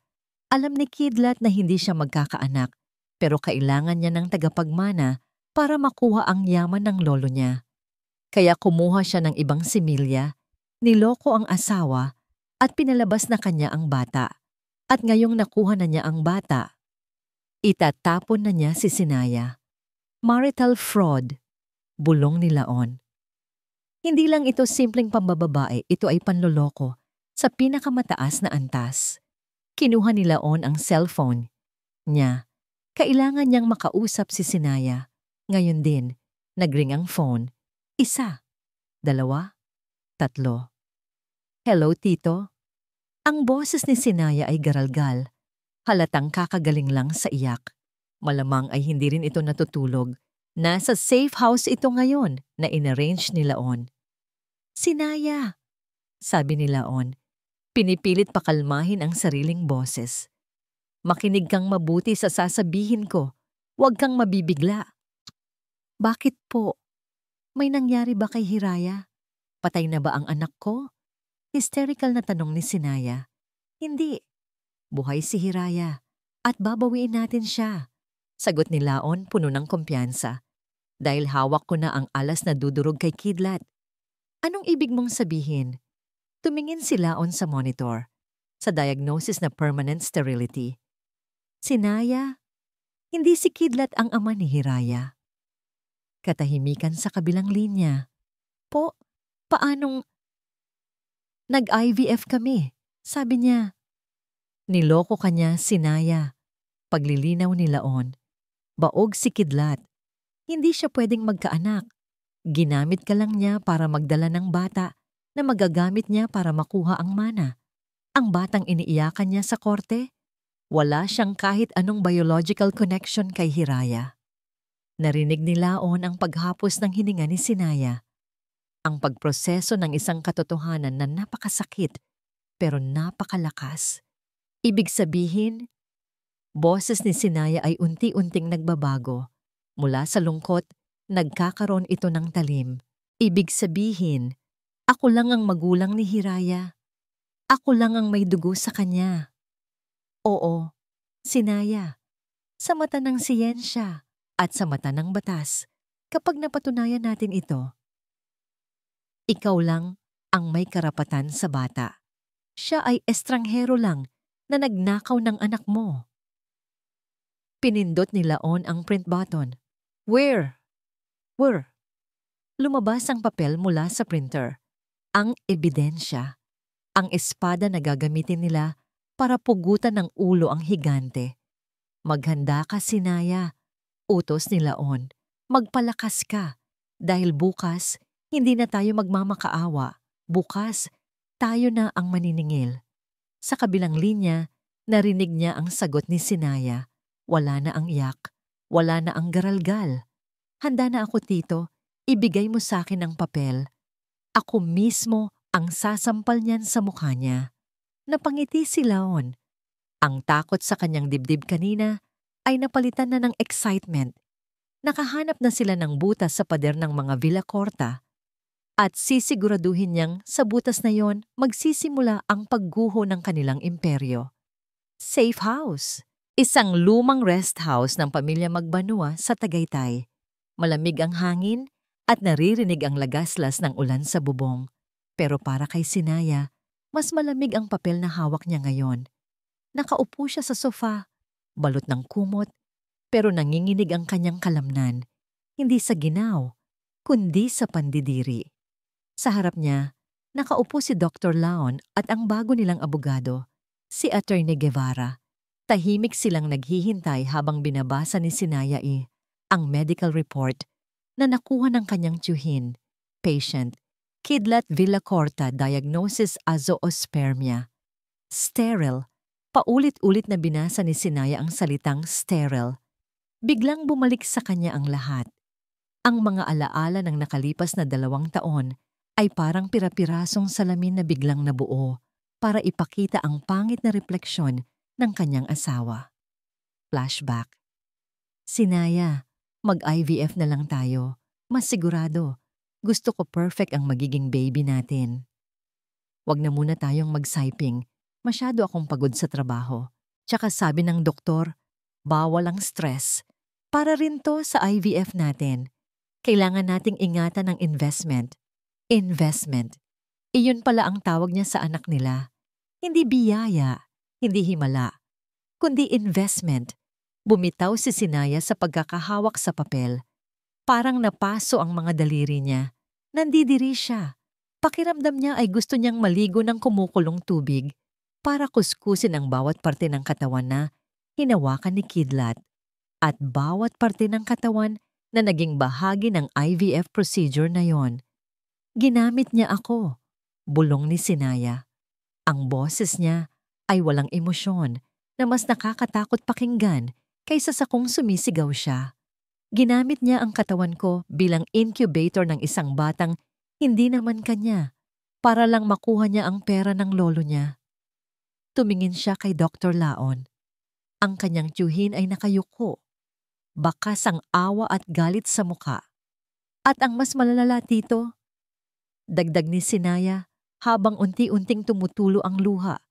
Hindi luha ng lungkot, kundi luha ng pagkamuhi. Pinaniwala niya akong pamilya kami. Pinaniwala niya akong mahal niya ang bata. Pero nung nagkaaberya, nung naging sagabal ako, handa niya akong itapon na parang sirang appliance. Lumapit si Attorney Guevara. Inayos nito ang salamin sa mata. Mrs. Villacorta, sa batas, tinatawag itong marital fraud. Ito ang pinakamatibay na ground para sa annulment. Pero higit pa doon, pwede nating kasuhan si Kidlat ng falsification of documents dahil sa birth certificate at psychological violence. Pera, sambit ni Sinaya. Gusto niya ng pera, di ba? Oo, sagot ni Dr. Laon. Ang lolo ni Kidlat, si Don Facundo, ay nasa huling yugto na ng cancer. Ang sabi sa balita, hindi niya pipirmahan ang last will and testament hanggat hindi siya nakakakita ng apo sa tuhod na magdadala ng apeliidong Villacorta. Si Kidlat ang paborito, pero kailangan niya ng hair. Tumawa ng mahina si Sinaya. Tawang mapakla, tawang baliw. Kaya pala, sabi niya, kaya pala nagmamadali siyang kunin si Hiraya. Hindi dahil mahal niya ang bata, kundi dahil baka mamatay na si Don Facundo anumang oras. Si Hiraya ang susi sa bilyon-bilyong piso. Pinunasan ni Sinaya ang kanyang mukha. Huminga siya ng malalim. Sa bawat paghinga, nararamdaman niyang tumitigas ang puso niya. Ang Sinaya na umiiyak at nagmamakaawa sa ospital kahapon ay tuluyan ng namatay. Ang babaeng nakaupo ngayon sa sofa ay hindi na isang biktima. Siya ay isang ina na handang pumatay para sa anak niya. Attorney, tawag ni Sinaya. Baguhin natin ang kaso. Po? Gulat na tanong ni Attorney Guevara. Hindi lang violence against women. Matigas na utos ni Sinaya. Isama mo lahat. Fraud, falsification, perjury, at gusto kong bawiin ang custody dahil technically at biologically, walang karapatan si Kilat kay Hiraya. Estranghero lang siya. Kumuha si Sinaya ng isang blankong papel at ballpen. Nagsulat siya ng isang maikling mensahe. Tito Laon, baling niya sa tiyuhin. May kilala ka bang mapagkakatiwalaang messenger? Gusto kong ipadala ito kay Kidlat. Ngayon din. Saan? Tanong ni Laon. Sa bahay. Sa mansyon ng mga Villacorta. Sigurado akong nandoon silang lahat ngayon. Nagdiriwang dahil nakuha na nila ang tagapagmana nila. Inilagay ni Sinaya ang medical record ni Kidlat sa loob ng isang brown envelope. Isinama niya ang sulat na ginawa niya. Sinilyuhan niya ito gamit ang laway at galit. Ibigay niyo to sa kanya, utos ni Sinaya. At gusto kong malaman kung anong reaksyon niya. Scene shift, Villacorta Mansion. Nasa garden ng mansion sina Kidlat, Doña Cielo, at ang ilang mga kaibigan. Nag-iinuman sila ng wine. Masaya ang paligid. Nasa nursery room na si Baby Hiraya, binabantayan ng 3 private nurse na binayaran nila. To Kidlat, toast ng isang kaibigan. For securing the future. Cheers! Sagot ni Kidlat, taas noo, hawak ang baso ng mamahaling alak. Pakiramdam niya, siya na ang hari ng mundo. Nakuha na niya ang bata, napaalis na ang asawa, at bukas, pipirma na si Lolo Facundo. Biglang dumating ang mayordoma, may dalang brown envelope. Sir Kidlat, tawag nito. May delivery po para sa inyo. Rush daw po, galing sa ospital ng Bagong Sibol. Kumunot ang noo ni Kidlat. Ospital? Baka bill na naman yan o kaya discharge papers ni Sinaya. Kinuha niya ang envelope habang nakikipagtawanan pa sa mga kaibigan. Tignan niyo guys, baka love letter galing sa ex-wife ko na nagmamakaawa. Nagtawanan ang lahat. Pinunit ni Kidlat ang envelope. Binukot niya ang laman. Ang unang bumungad sa kanya ay ang logo ng ospital noong 2015, Trauma Unit Report. Nawala ang ngiti ni Kidlat. Biglang bumilis ang tibok ng puso niya. Binuklat niya ang susunod na pahina. Urology Report, Permanent Sterility. Nanlamig ang buong katawan ni Kidlat. Nabitawan niya ang hawak na baso ng wine. Crash! Basag ang baso. Tumapon ang pulang alak sa kanyang mamahaling puting sapatos, parang dugo. Kidlat, anong nangyari? Tanong ni Doña Cielo, lumapit sa anak. Hindi makasagot si Kidlat. Ang mga kamay niya ay nanginginig habang hawak ang papel. Paano? Paano nila nakuha ito? Sinigurado niyang nakabaon na ito sa limot. At sa huling bahagi ng envelope, may maliit na sticky note na kulay dilaw. Sulat kamay. Pamilyar na pamilyar siya sa sulat kamay na yon. Sulat ng babaeng minsan niyang minahal o ginamit. Binasa niya ang nakasulat. Alam ko na. Alam na ng korte. Alam na ng Diyos. Mag-enjoy ka sa huling gabi ng kalayaan mo. Checkmate. Sinaya. Kidlat, namumutla ka. Sigaw ni Doña Cielo. Inagaw ng ina ang papel. Nang mabasa ni Doña Cielo ang diagnosis, napahawak ito sa bibig. Diyos ko, Kidlat, totoo ba to? Tumingin si Kidlat sa paligid. Ang mga kaibigan niya ay nakatingin sa kanya ng may pagtataka.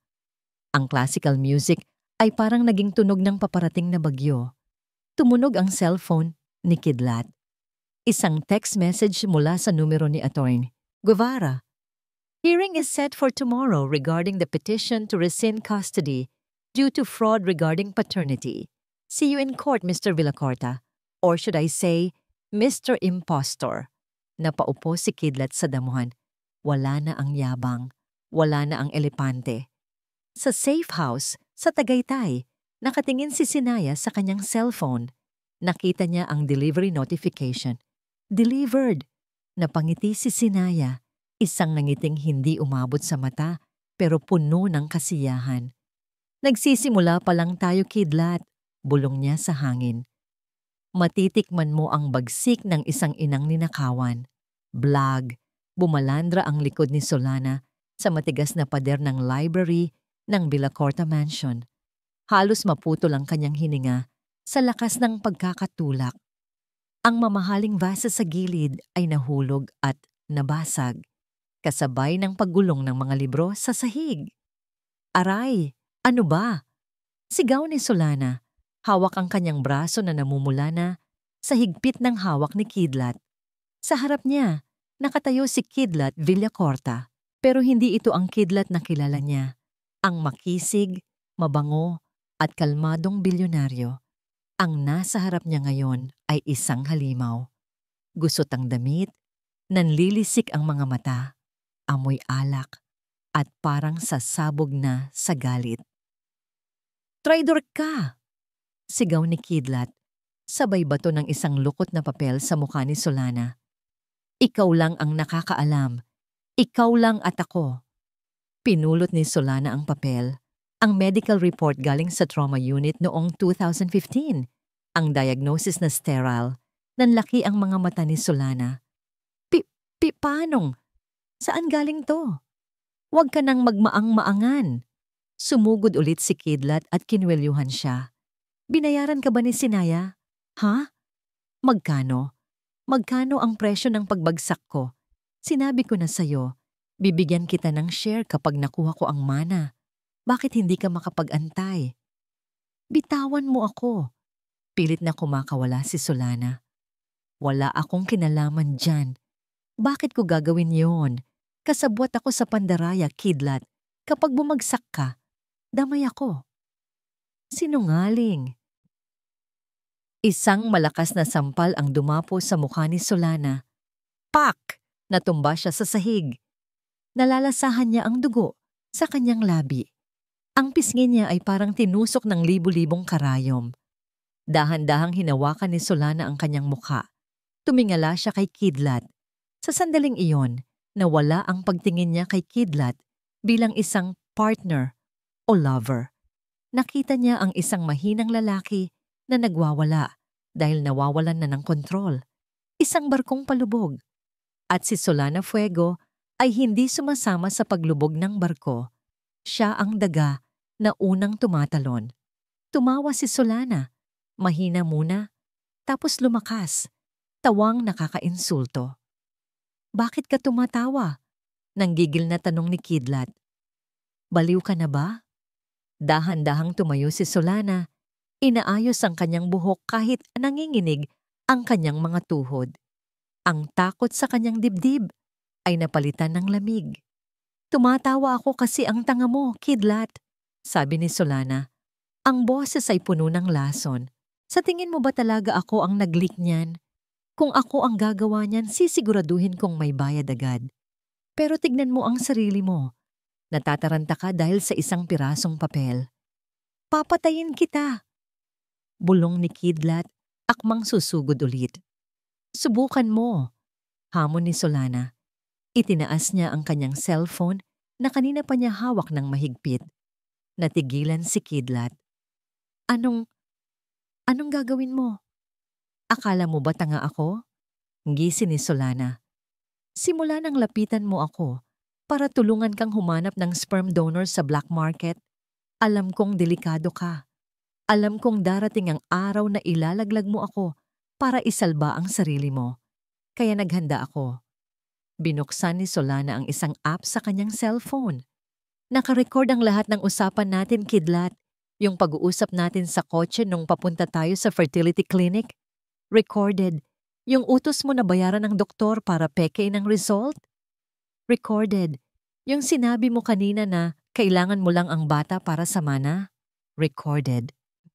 Namutla si Kidlat. Umatras ito, parang nakakita ng multo. Binablackmail mo ba ako?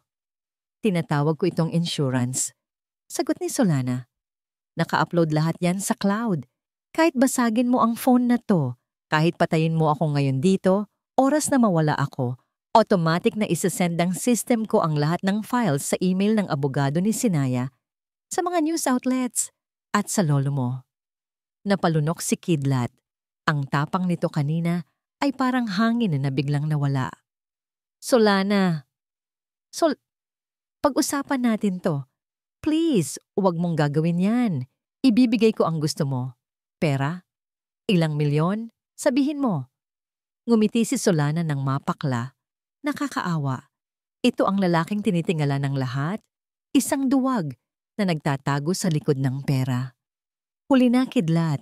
Sabi mo kanina, traidor ako. Pwes, panindigan ko na. Tumalikod si Solana at mabilis na naglakad palabas ng library. Solana, bumalik ka dito. Solana. Rinig niya ang paghahabol ni Kidlat, ang pagbasag ng mga gamit sa likod niya. Pero hindi na lumingon si Solana. Tumakbo siya palabas ng mansyon. Malakas ang ulan. Basang-basa ang kanyang damit at sapatos. Pero wala siyang pakialam. Sumakay siya sa kanyang kotse na nakaparada sa driveway. Nanginginig ang mga kamay niya habang isinusuot ang susi. Vroom! Umandar ang makina. Nakita niya sa rearview mirror si Kidlat na tumatakbo palabas ng pinto. Sumisigaw sa ulan. Hinahabol ang sasakyan niya. Pero huli na. Pinaharurot ni Solana ang sasakyan palabas ng gate ng Villacorta Estate. Habang binabaybay niya ang madulas na kalsada, tumingin siya sa cellphone na nakalagay sa dashboard holder. Ang recording ng pag-aaway nila kanina sa library. Nakasave. Sorry, Kidlat. Bulong ni Solana sa sarili habang pinupunasan ng dugo sa kanyang labi. Sa mundong to, matira ang matibay at hindi ako papayag na ako ang maging kontrabida na makukulong. Ikaw lang. Huminto siya sa gilid ng kalsada sandali. Mabilis ang tibok ng puso niya. Kailangan niyang unahan si Kidlat. Kailangan niyang ilihis ang sisi. Binuksan niya ang kanyang social media account. Gumawa siya ng anonymous account.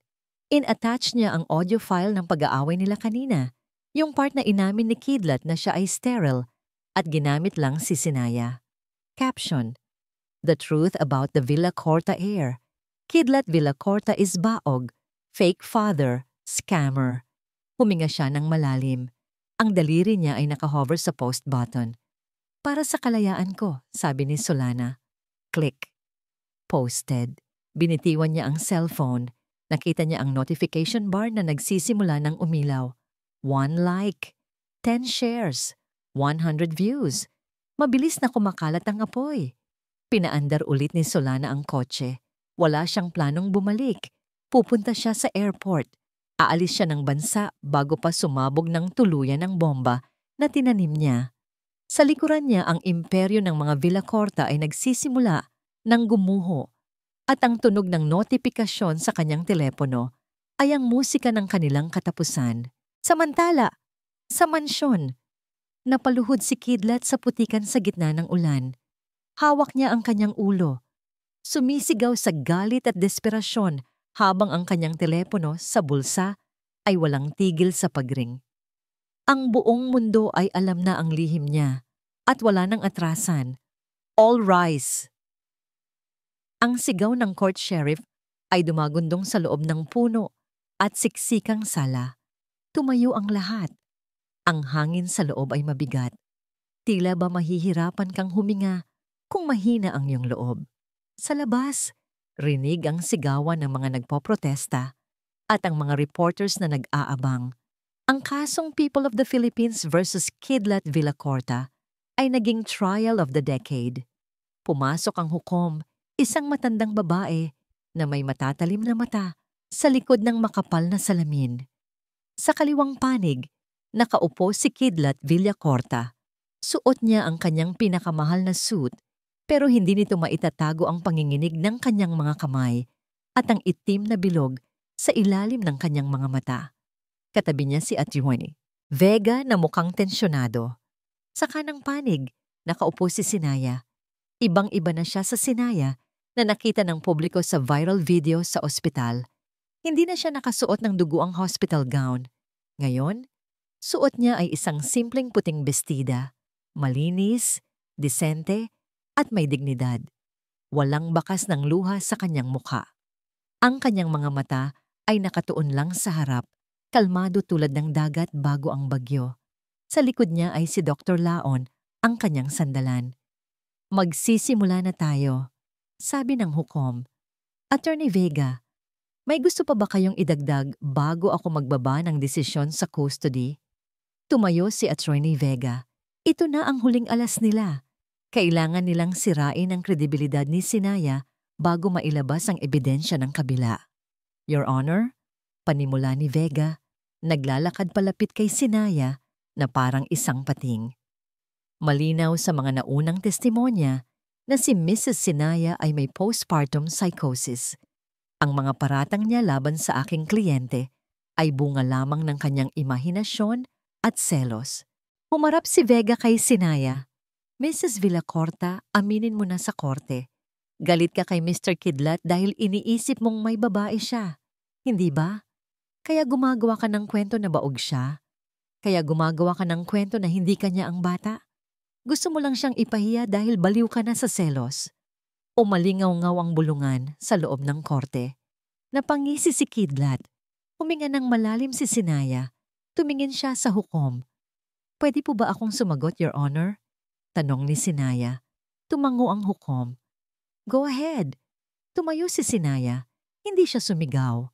Ang boses niya ay mahinahon, pero bawat salita ay may diin. Opo, attorney. Inaamin ko. Naging baliw ako, sabi ni Sinaya. Lumaki ang nangiti ni Kidlat. Ayan na, aamin na siya. Naging baliw ako. Pagpapatuloy ni Sinaya, dahil minahal ko ang isang demonyo sa loob ng 2 taon, naging baliw ako dahil naniwala ako sa mga pangako ng isang lalaking walang ibang inisip kundi ang pera. Pero ngayong araw na to, ako na yata ang pinakamatinong tao sa kwartong ito. Humarap si Sinaya kay Kidlat. Dahil ang matinong tao, hindi nagnanakaw ng anak ng iba para lang magkaroon ng mana. Ang matinong tao, Hindi ginagawang incubator ang sariling asawa. Objection! Hearsay! Sigaw ni Atty. Norvega. I have evidence, Your Honor. Sigaw naman ni Atty. Guevara, ang abogado ni Sinaya. Your Honor, we mark as Exhibit A ang certified true copy ng medical records ni Mr. Kaylat Villacorta mula sa trauma unit noong 2015. Iniabot ni Atty. Guevara ang dokumento sa hukom at sa kampo ng kalaban. Namutla si Kidlat nang makita ang papel. Basahin ko po ang diagnosis, sabi ni Atty. Guevara. Bilateral testicular trauma. Diagnosis, azoospermia or permanent sterility. Your Honor, ang lalaking nag-aangkin ng karapatan sa bata ay baog. Hindi siya maaaring makabuo ng bata kahit kailan. Fake news yan, peke yan, sigaw ni Kidlat na patayo sa upuan. Binayaran nila ang doktor. At para sa huling ebidensya, pagpapatuloy ni Atty. Guevara na hindi pinapansin ang pagwawala ni Kidlat. Exhibit B, ang DNA test result na isinagawa ng NBI Forensic Laboratory kahapon, gamit ang sample mula kay Baby Hiraya at kay Mr. Villacorta. Tumahimik ang buong korte. Ito ang sandaling hinihintay ng lahat. Binuksan ni Atty. Guevara ang selyadong envelope. Probability of paternity. Basa ng abogado. Sabay tingin ng diretso kay Kidlat. 0%. Bog. Napahampas ng maso ang hukom para patigilin ang ingay ng mga tao. Nagkagulo ang media gallery. Ang mga flash ng camera ay walang tigil. Mr. Kidlat Villacorta, tawag ng hukom, ang boses ay galit. Dahil dito, pinapatunayan ng korte na nagsinungaling ka sa iyong birth certificate application. Ikaw ay walang biological na karapatan sa batang si Hiraya magbano. Hindi! Hindi pwede! Sigaw ni Kidlat. Ang mukha niya ay pula na sa galit at hiya. Akin ang batang yan. Ako ang nagbayad sa IVF. Ako ang asawa. Akin ang mana. Mana, ulit ni Sinaya, nakatayo pa rin at nakatingin sa kanya ng may awa at pandidiri. Yan lang ba talaga ang mahalaga sa'yo, Kidlat? Pera? Biglang tumunog ang cellphone ni Atty. Norvega. Sinagot ito ng abogado at pagkatapos ay namutla ito ng sobra. Bumulong ito kay Kidlat. Sir, si Don Facundo, ang lolo nyo. Anong meron kay lolo? Bulyaw ni Kidlat. Nanonood po siya ng livestream ngayon. Nanginginig na sabi ng abogado. Tumawag ang sekretary niya. Disinherited na po kayo. Tinanggalan na kayo ng mana. At ipinapabawi na niya ang lahat ng credit cards at assets na nakapangalan sa inyo. Parang binagsakan ng langit at lupa si Kidlat. Tapos na. Wala na ang pera. Wala na ang pangalan. Wala na ang lahat. Tumingin siya sa paligid. Ang mga tao ay nakatingin sa kanya na parang siya ay dumi. At sa gitna ng lahat ng ito, nakatayo si Sinaya, malinis, matatag at malaya. Isang matinding puot ang sumabog sa utak ni Kidlat. Kung babagsak siya, idadamay niya si Sinaya. Hayop ka! Sinira mo ang buhay ko. Sa isang iglap, tumalon si Kidlat mula sa kanyang upuan. Nilampasan niya ang mesa.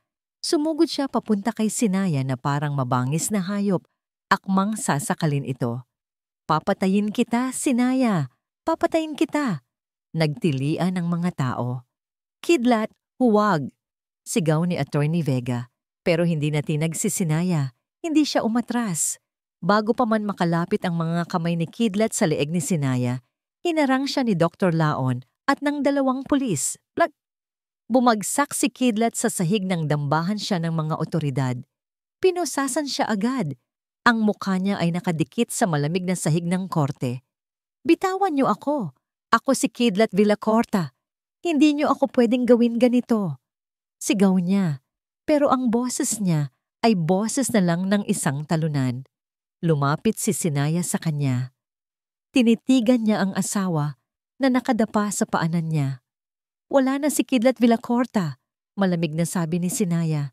Ang natitira na lang ay isang sinungaling na lalaki na walang pangalan, walang pera, at walang pamilya. Humarap si Sinaya sa hukom. Your Honor, hinihiling ko po ang permanent protection order at ang full custody ng anak ko. Granted, mabilis na sagot ng hukom, sabay bagsak ng maso. Ikulong si Mr. Villacorta para sa contempt of court at direct assault. Ihanda ang mga kaso ng falsification at violence against women. Habang kinakaladkad ng mga pulis si Kidlat palabas ng korte, nagtama ang paningin nila ni Sinaya sa huling pagkakataon. Ang mga mata ni Kidlat ay puno ng takot at pagsisisi. Sinaya, tulungan mo ako. Pero tumalikod na si Sinaya. Lumabas siya ng korte, sinalubong ng liwanag ng araw at ng mga kamera. Pero sa pagkakataong ito, hindi siya nagtago. Tinaas niya ang kanyang noo. Hawak ni Dr. Laon ang kanyang balikat. Tapos na, Hija. Panalo tayo.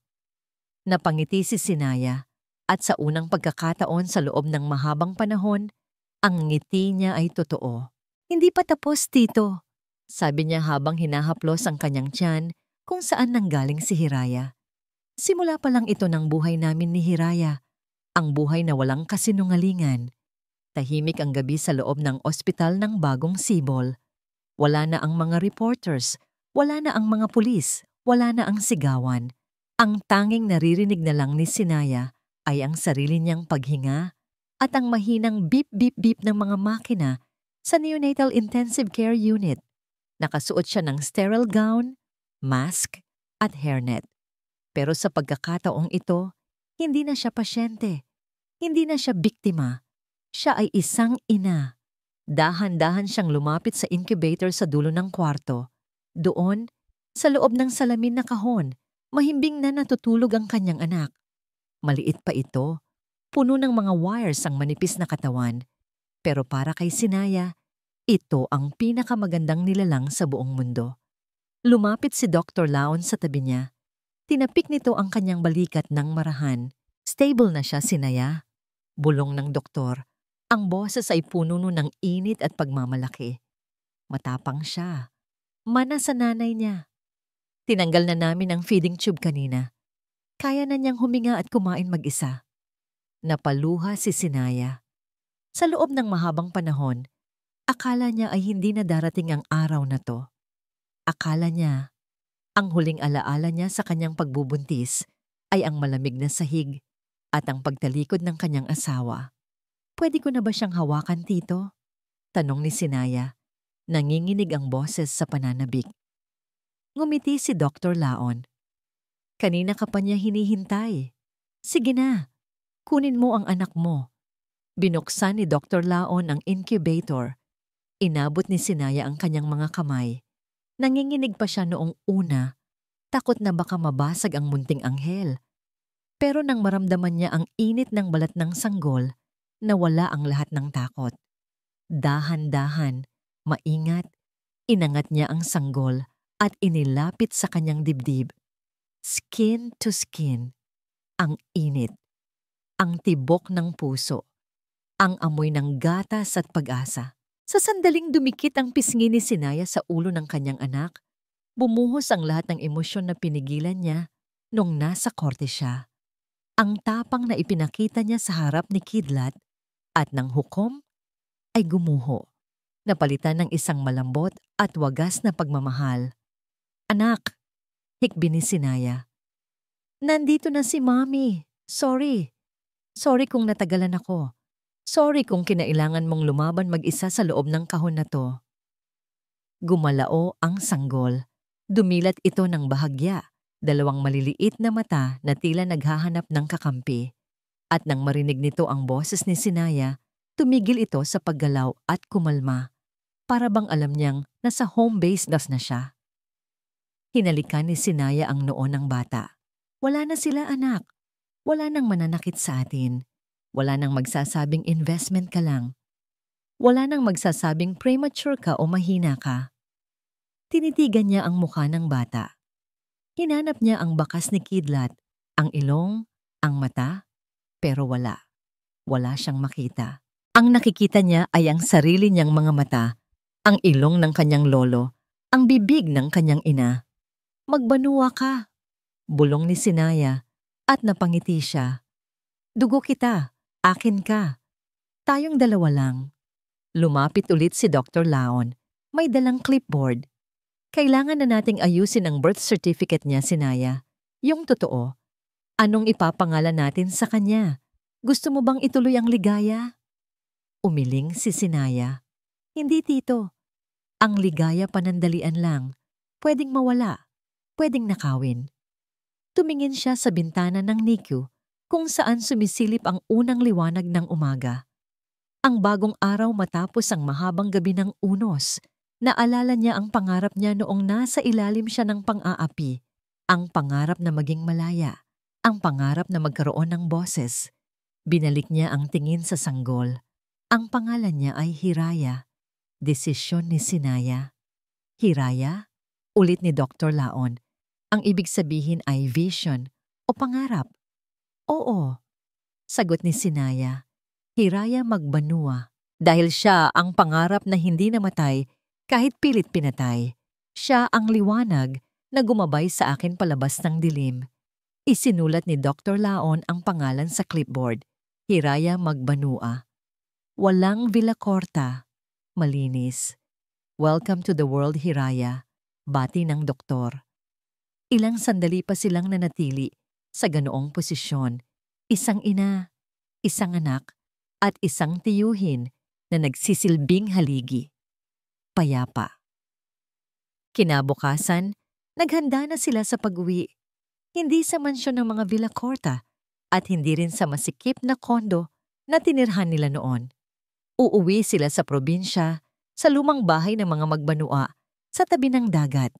Doon, malayo sa polusyon ng Maynila at sa laso ng nakaraan, magsisimula sila ulit. Habang itinutulak ni Sinaya ang stroller palabas ng lobby ng ospital, ramdam niya ang gaan ng kanyang pakiramdam. Ang mga staff ng ospital ay bumabati sa kanya ng may respeto. Wala na ang mga mapanghusgang tingin. Ma'am Sinaya! Napahinto si Sinaya.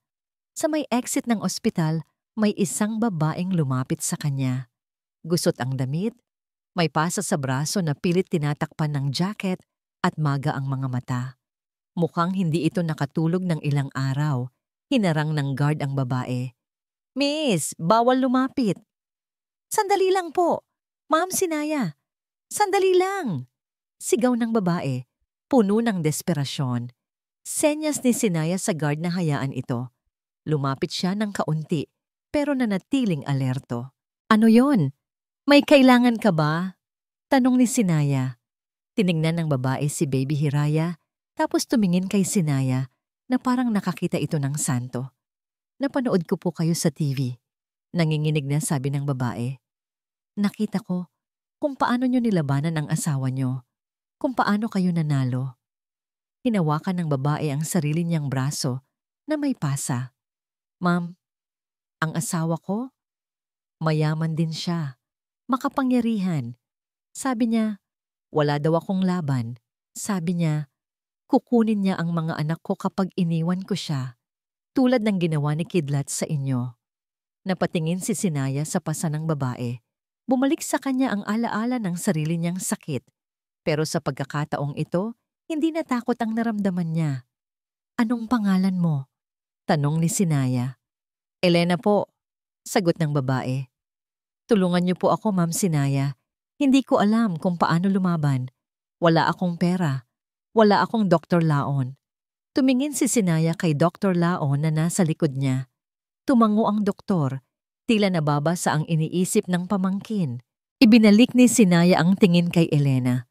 Hinawakan niya ang kamay nito. Malamig. Nanginginig. Tulad ng kamay niya noon. Hindi mo kailangan ng pera, Elena. Matatag na sabi ni Sinaya.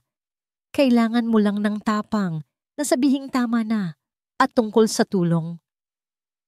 Kumuha si Sinaya ng calling card mula sa kanyang bag, ang calling card ng bago niyang abogado. Sinulatan niya ito ng kanyang personal na numero sa likod. Tawagan mo ako bukas, sabi ni Sinaya. Hindi ka nag-iisa. Sasamahan kita. Napahagulgol si Elena at niyakap ang kamay ni Sinaya. Salamat po. Salamat. Habang pinagmamasdan ni Sinaya ang umiiyak na babae, naramdaman niya ang isang bagong layunin na sumisibol sa kanyang puso. Ang laban niya kay Kidlat ay tapos na. Pero ang laban para sa mga babaeng tulad ni Elena ay nagsisimula pa lang. Ang sakit na pinagdaanan niya ay hindi magiging walang saysay. Gagawin niya itong sandata. Tiningnan niya ulit si Hiraya sa stroller. Mukhang marami tayong gagawin, anak. Bulong niya. Hindi lang tayo basta mabubuhay. Magbibigay tayo ng buhay. Tumuloy sila sa paglabas ng pinto. Ang sikat ng araw ay sumalubong sa kanila. Mainit, maliwanag, at puno ng pangako. 2 taon. 2 taon na ang nakalipas mula nang ibaba ang hatol. Mabilis lumipas ang panahon para sa mga malaya. Pero para kay Kidlat Villacorta, ang bawat araw sa loob ng bilibid ay parang isang siglo. Wala na ang mamahaling suit. Ang suot niya ngayon ay ang kulay kahel na uniforme ng mga bilanggo. Wala na ang amoy ng mamahaling pabango. Ang nalalanghap niya ngayon ay ang pinaghalong amoy ng pawis, lumang semento, at kawalan ng pag-asa. Nakaupo si Kidlat sa isang sulok ng masikip na selda. Payat na siya. Ang dating makisig na muka ay tinubuan na ng balbas at puno na ng gatla ng stress. Ang mga mata niyang dati puno ng yabang, ngayon ay blanko na. "O Villacorta, may balita tungkol sa ex mo." Sigaw ng isang kakosa niya na nanonood sa maliit at lumang TV sa common area. Dahan-dahang lumingon si Kidlat. Ayaw sana niyang tignan, pero parang may sariling buhay ang leeg niya. Sa malabong screen ng TV nakita niya ito. Isang ribbon cutting ceremony. Maraming tao, maraming kamera, at sa gitna ng lahat, nakatayo si Sinaya. Napakaganda nito. Hindi dahil sa make-up o alahas, dahil wala naman itong suot na masyadong palamuti. Maganda siya dahil sa aura ng kapayapaan at tagumpay na bumabalot sa kanya. Karga-karga nito ang isang batang babae. 2 taong gulang na ito. Kulot ang buhok, bilog ang mga mata, at tumatawa habang pumapalakpak. Si Hiraya, napalapit si Kidlat sa screen ng TV. Gusto niyang hawakan ang mukha ng bata. "Hiraya," bulong niya. Pero sa screen, may lumabas na caption sa ilalim ng pangalan ni Sinaya. Sinaya Magbanua, Founder, Batas Hiraya Foundation. Walang Villacorta. Wala ang apelyido niya. Binura na siya ng tuluyan sa buhay ng mag-ina. Ang batang sana ay magiging susi niya sa kayamanan. Ngayon ay simbolo na ng kanyang pagkatalo. "Hoy Villacorta, umalis ka nga dyan, harang ka. Sa TV." Sigaw ng isang preso, sabay bato ng tsinelas sa kanya. Napayuko si Kidlat. Bumalik siya sa sulok. Niyakap ang sariling tuhod habang pinapakinggan ang masayang boses ni Sinaya mula sa telebisyon. Sa labas, malaya si Sinaya. Sa loob, siya ang nakakulong, hindi lang sa rehas, kundi sa pagsisisi na hinding-hindi na matatapos. Scene shift. Batas Hiraya Foundation Headquarters. "Maraming salamat po sa inyong pagdalo," nakangiting sabi ni Sinaya sa microphone habang hawak ang malaking gunting para sa ribbon cutting. Nasa likod niya si Dr. Laon, si Attorney Guevara at ang ilang mga staff. Ang gusali ay simple pero maaliwalas. Puti at asul ang pintura, kulay ng dagat at langit. Simbolo ng kalayaan. Sa itaas ng pinto, nakaukit ang pangalang Batas Hiraya, Center for Women and Children's Rights. Bumaba si Sinaya sa stage matapos ang seremonya. Agad siyang sinalubong ng yakap ni Dr. Laon. "Proud na proud ako sa iyo, Sinaya," sabi ng tiyuhin na ngayoy retirado na sa ospital para tumulong sa foundation.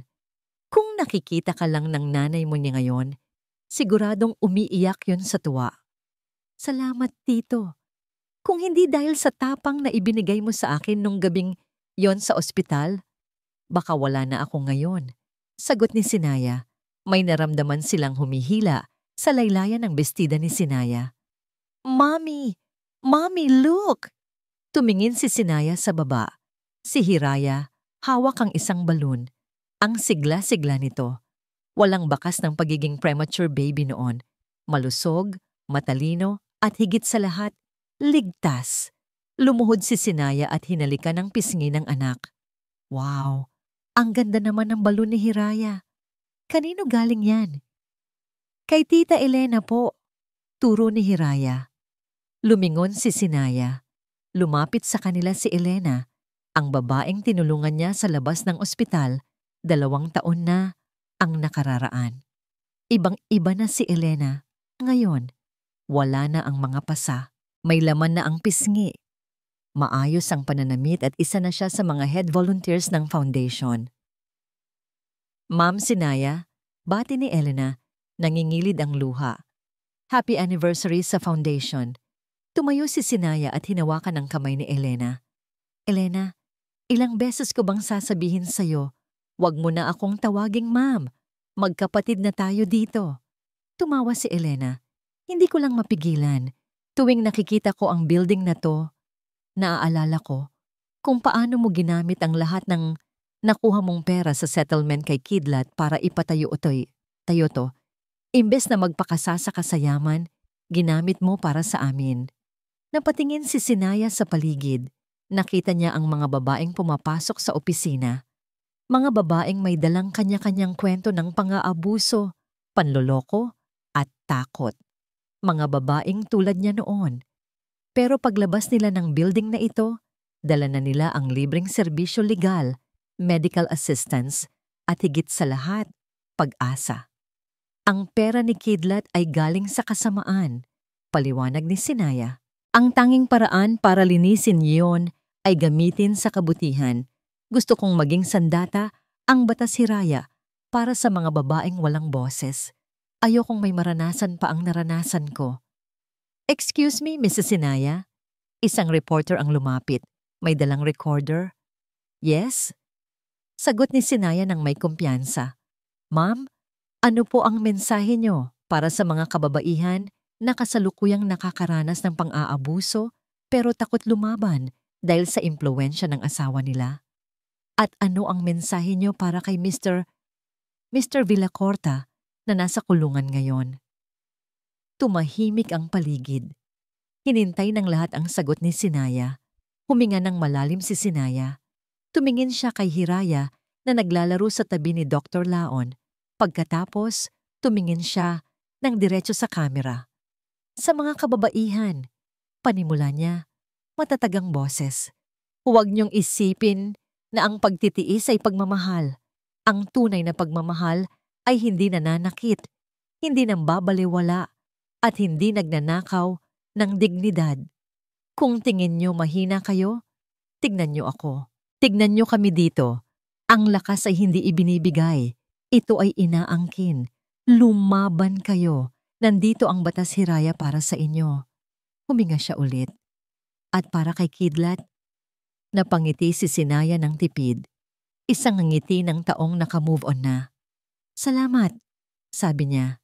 Gulat ang reporter. Salamat? Oo, salamat sa sakit. Salamat sa pagtulak mo sa akin sa bangin.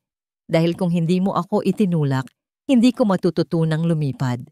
Dahil sa ginawa mo, nahanap ko ang tunay na Sinaya at dahil sa'yo, nabuo ang batas Hiraya na ngayon ay sumisira sa mga katulad mo. Nagpalakpakan ang mga tao. Mommy! Ice cream! Hila ulit ni Hiraya. Natawa si Sinaya. Binuhat niya ang anak. Opo, mag-ice cream na tayo. Habang naglalakad sila palayo sa mga kamera, naramdaman ni Sinaya ang gaan ng kanyang puso. Wala na ang bigat ng nakaraan. Ang langit ay asul na asul. Lumingon siya sandali sa building. Sa refleksyon ng salamin, hindi na niya nakita ang babaeng duguan sa ospital. Ang nakita niya ay isang mandirigma. Isang ina. Isang tagapagtanggol. Ang batas ng buhay ay hindi laging patas. Pero sa batas Hiraya, sisiguraduhin niyang ang hustisya ay para sa lahat, lalo na sa mga ina na handang gawin ang lahat para sa kanilang mga pangarap, dapit hapon. Ang kulay ng langit ay pinaghalong dalandan at lila. Nasa probinsya sila ngayon, sa lumang rest house ng pamilya Magbanua na nakaharap sa dagat. Malayo sa ingay ng Maynila, malayo sa mga kamera at korte. Dito, ang tanging naririnig lang ay ang hampas ng alon at ang halakhak ng isang bata. "Mommy! Catch me! Habulin mo ko!" Tumatakbo si Hiraya sa puting buhanginan. Ang kanyang munting paa ay nag-iiwan ng bakas na agad ding binubura ng tubig dagat. Ang buhok nito ay nililipad ng hangin at ang tawa nito ay musika sa pandinig ni Sinaya. Nakaupo si Sinaya sa isang banig sa ilalim ng puno ng talisay. Pinagmamasdan niya ang anak. Hawak niya ang isang baso ng buko juice. Ninanamnam ang katahimikan. Humugot siya ng malalim na hininga. Ang sarap ng hangin. Walang bigat. Walang pangamba. Ilang taon na ba ang nakalipas? 2? 3? Minsan, kapag ipinipikit niya ang kanyang mga mata, naaamoy pa rin niya ang ospital.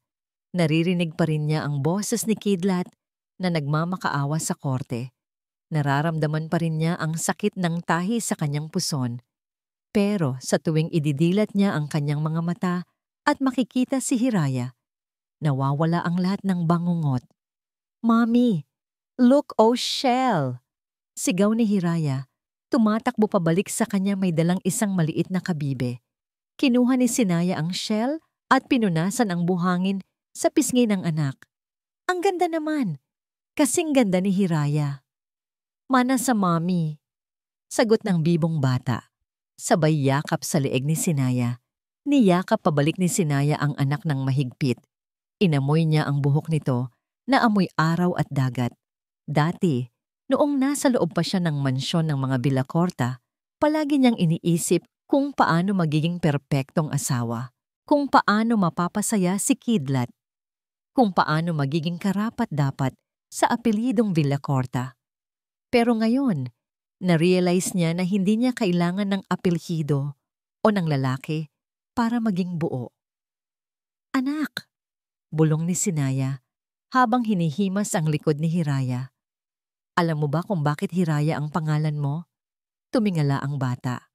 "Why po?" "Kasi ikaw ang pangarap na natupad," sagot ni Sinaya.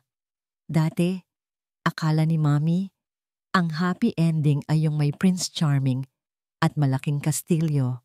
Pero mali pala." "Ano po ang happy ending?" Inosenteng tanong ng bata. Tumingin si Sinaya sa dagat. Ang araw ay unti-unti nang lumulubog sa horizonte, nagiging isang bolang apoy na humahalik sa tubig.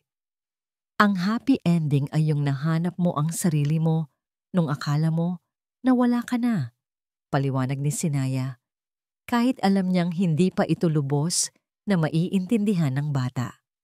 Ang happy ending ay yung kaya mo nang matulog sa gabi nang walang takot. Yung kaya mong ngumiti ng totoo. Sa di kalayuan, nakita ni Sinaya si Doktor. Laon na naglalakad palabas ng bahay, may dalang tray ng merienda. Kumaway ang tiyuhin. Ito ang pamilya. Hindi man sila kompleto sa mata ng lipunan. Walang tatay, walang asawa, pero puno naman sila ng pagmamahal at respeto. Naalala ni Sinaya si Kidlat. Nabalitaan niya mula kay Atty. Guevara na nagkasakit daw ito sa kulungan. Depression? Wala na itong dalaw. Maging ang sarili nitong ina na si Doña Cielo ay lumipad na pa Amerika para takasan ang kahihiyan. Iniwan ang anak na mag-isa. Si Solana naman ay nagtatago pa rin sa ibang bansa.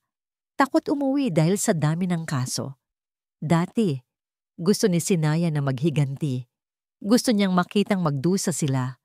Pero habang tumatagal, habang nagiging abala siya sa Batas Hiraya Foundation, habang tinutulungan niya ang mga babaeng tulad ni Elena na bumangon, unti-unting nawala ang galit.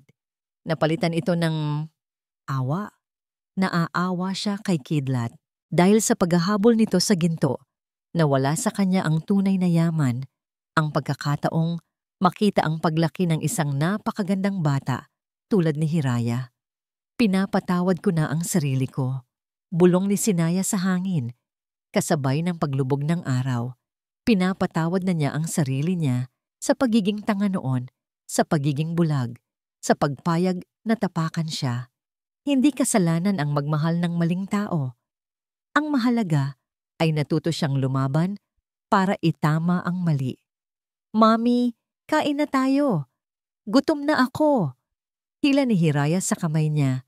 Tumayo si Sinaya at pinagpag ang buhangin sa kanyang palda. Hinawakan niya ang maliit na kamay ng anak. Mahigpit. Tara na. Nakangiting sabi ni Sinaya. Naglakad sila pabalik sa bahay. Ang anino nila ay humahaba sa buhanginan habang nagpapaalam ang araw. Pero alam ni Sinaya na bukas sisikat ulit ang araw. At sa susunod na pagsikat nito, marami na naman silang matutulungan sa foundation. Marami na namang luha ang mapapahiran. Ang buhay ay parang dagat. May mga pagkakataong kalmado, may mga pagkakataong may bagyo at dambuhalang alon na gustong lunurin ka. Pero ang mahalaga ay natuto kang lumangoy, natuto kang sumabay sa alon, at higit sa lahat, natuto kang maging kapitan ng sarili mong bangka. Tumingin ulit si Sinaya sa langit. Paalam sa sakit, sabi niya sa isip, at hello sa bagong simula. Pumasok sila sa loob ng bahay kung saan naghihintay ang mainit na hapunan at ang mainit na pagmamahal ng pamilya. Isinara ni Sinaya ang pinto. Iniiwan ang dilim sa labas. Sa loob, maliwanag. Sa loob, payapa. Sa loob, may pag-ibig na hindi kailanman mananakit. At iyon ang kanyang tagumpay. At diyan po nagtatapos ang kwento ni Sinaya, ni Hiraya, at ang lihim sa likod ng puting kurtina. Mga minamahal, ano ang aral na babaunin natin sa gabing ito? Una, na ang ina ay gagawin ang lahat para sa anak. Si Sinaya ay naging leon para protektahan si Hiraya. Ipinakita niya na kahit gaano kapakahina sa tingin ng iba, kapag anak na ang pinag-uusapan, lalabas ang tapang na hindi mo aakalaing nasa iyo pala. Pangalawa, na ang pera at kapangyarihan ay hindi nabibili ang lahat.